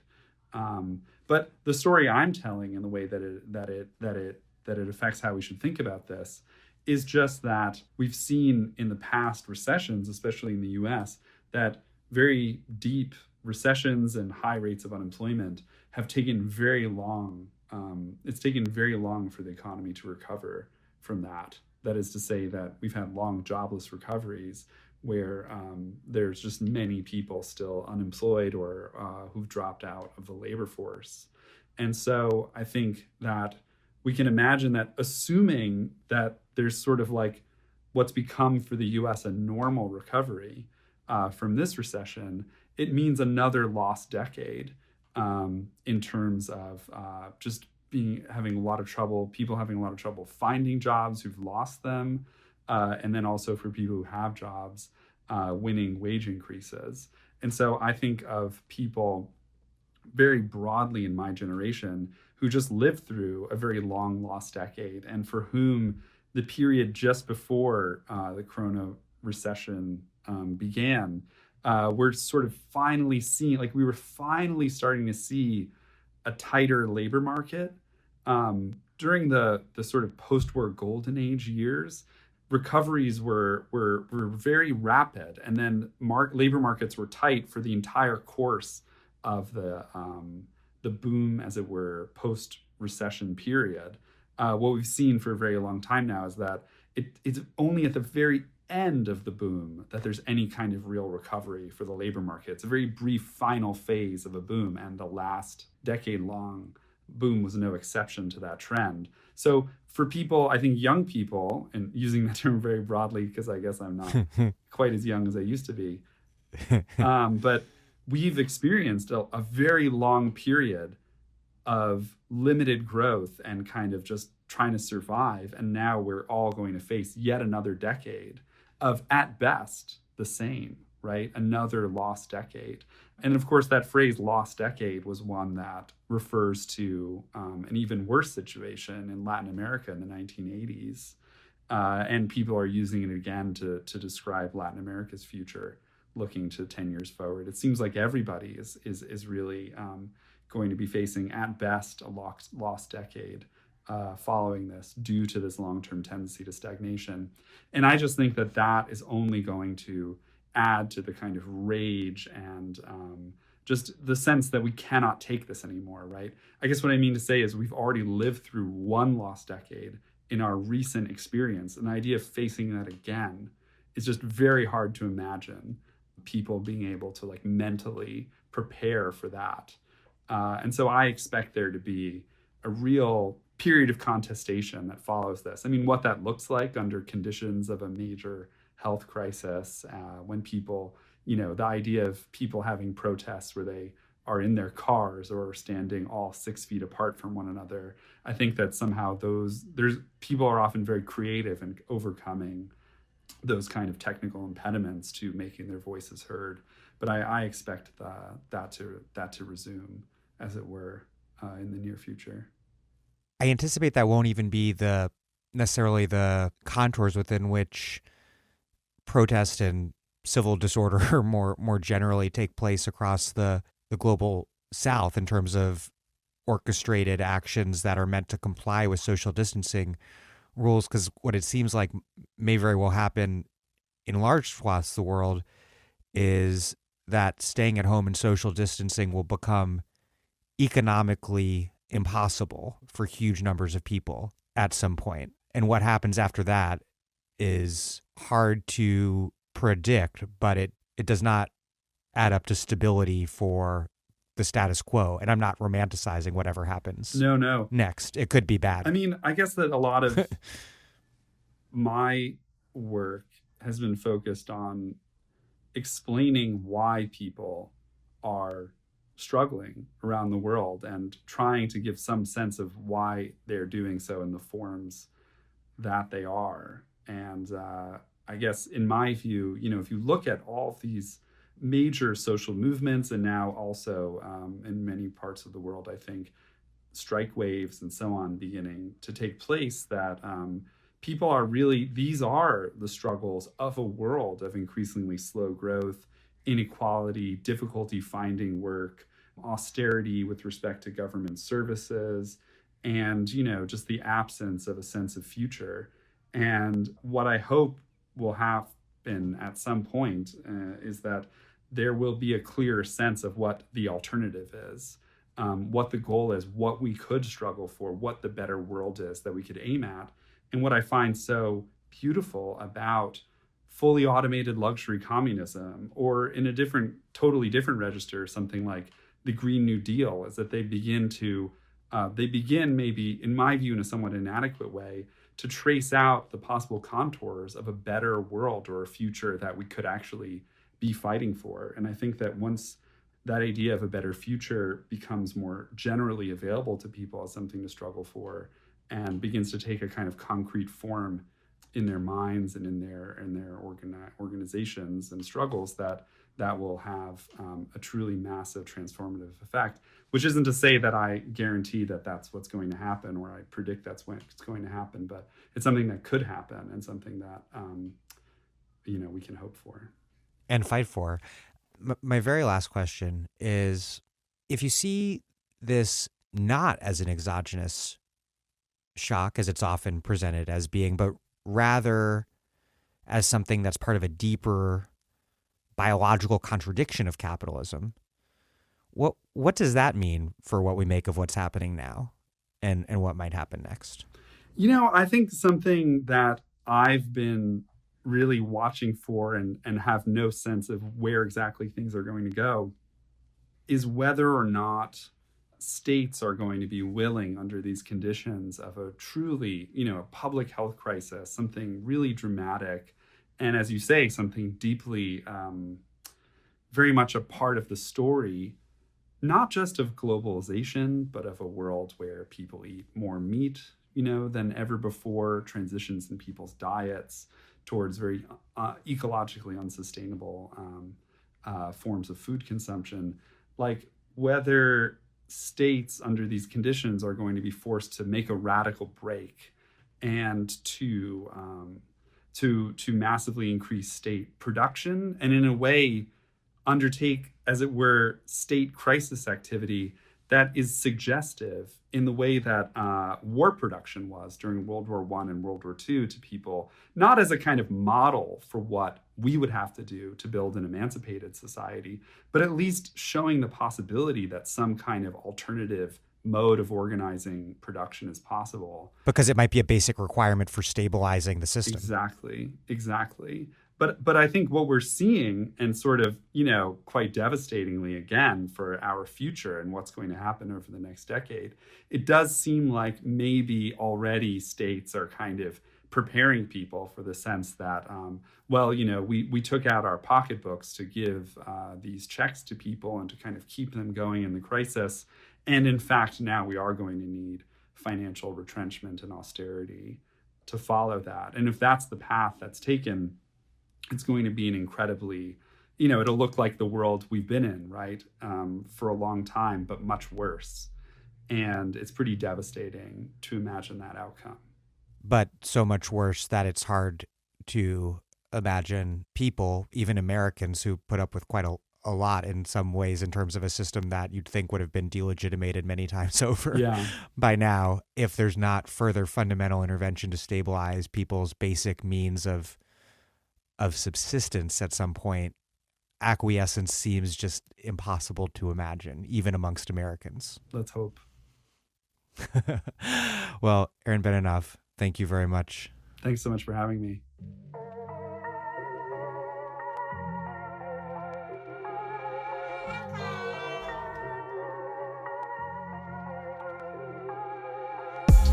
Aaron Benanav is a professor in the social sciences division at the University of Chicago and a member of the EndNotes editorial collective. His first book, Automation and the Future of Work, is forthcoming from Verso in late 2020. I will link to his 2 New Left Review articles that we discussed, Automation and the Future of Work, Parts 1 and 2, in the show notes. Thank you for listening to The Dig from Jacobin magazine. As Marx once said after noting that forces of production and social relations, 2 different sides of the development of the social individual, appear to capital as mere means. In fact, however, they are the material conditions to blow this foundation sky high. While other podcasts have only interpreted the world in various ways, our point is to change it. We are posting new episodes every week. The Dig was produced by Alex Lewis, music by Jeffrey Brodsky. Our communications coordinators are Julia Rock and Zachary Nin. Our senior advisor is Thea Riofrancos. Check out our vast archives at thedigradio.com. Follow us on Twitter at thedigradio. Same on Facebook. Please find us wherever you get podcasts and subscribe. If it is on iTunes or wherever else that allows you to rate and review podcasts, please rate and review us, because those 2 things ostensibly help introduce us to new listeners. But what really and truly does that is you telling people that you know that you like the show, why you like the show, why you think they should listen to the show. Please make propaganda for us, and do find us at patreon.com/thedig and make a monthly contribution to help keep this operation up and running strong. Even a few bucks is huge.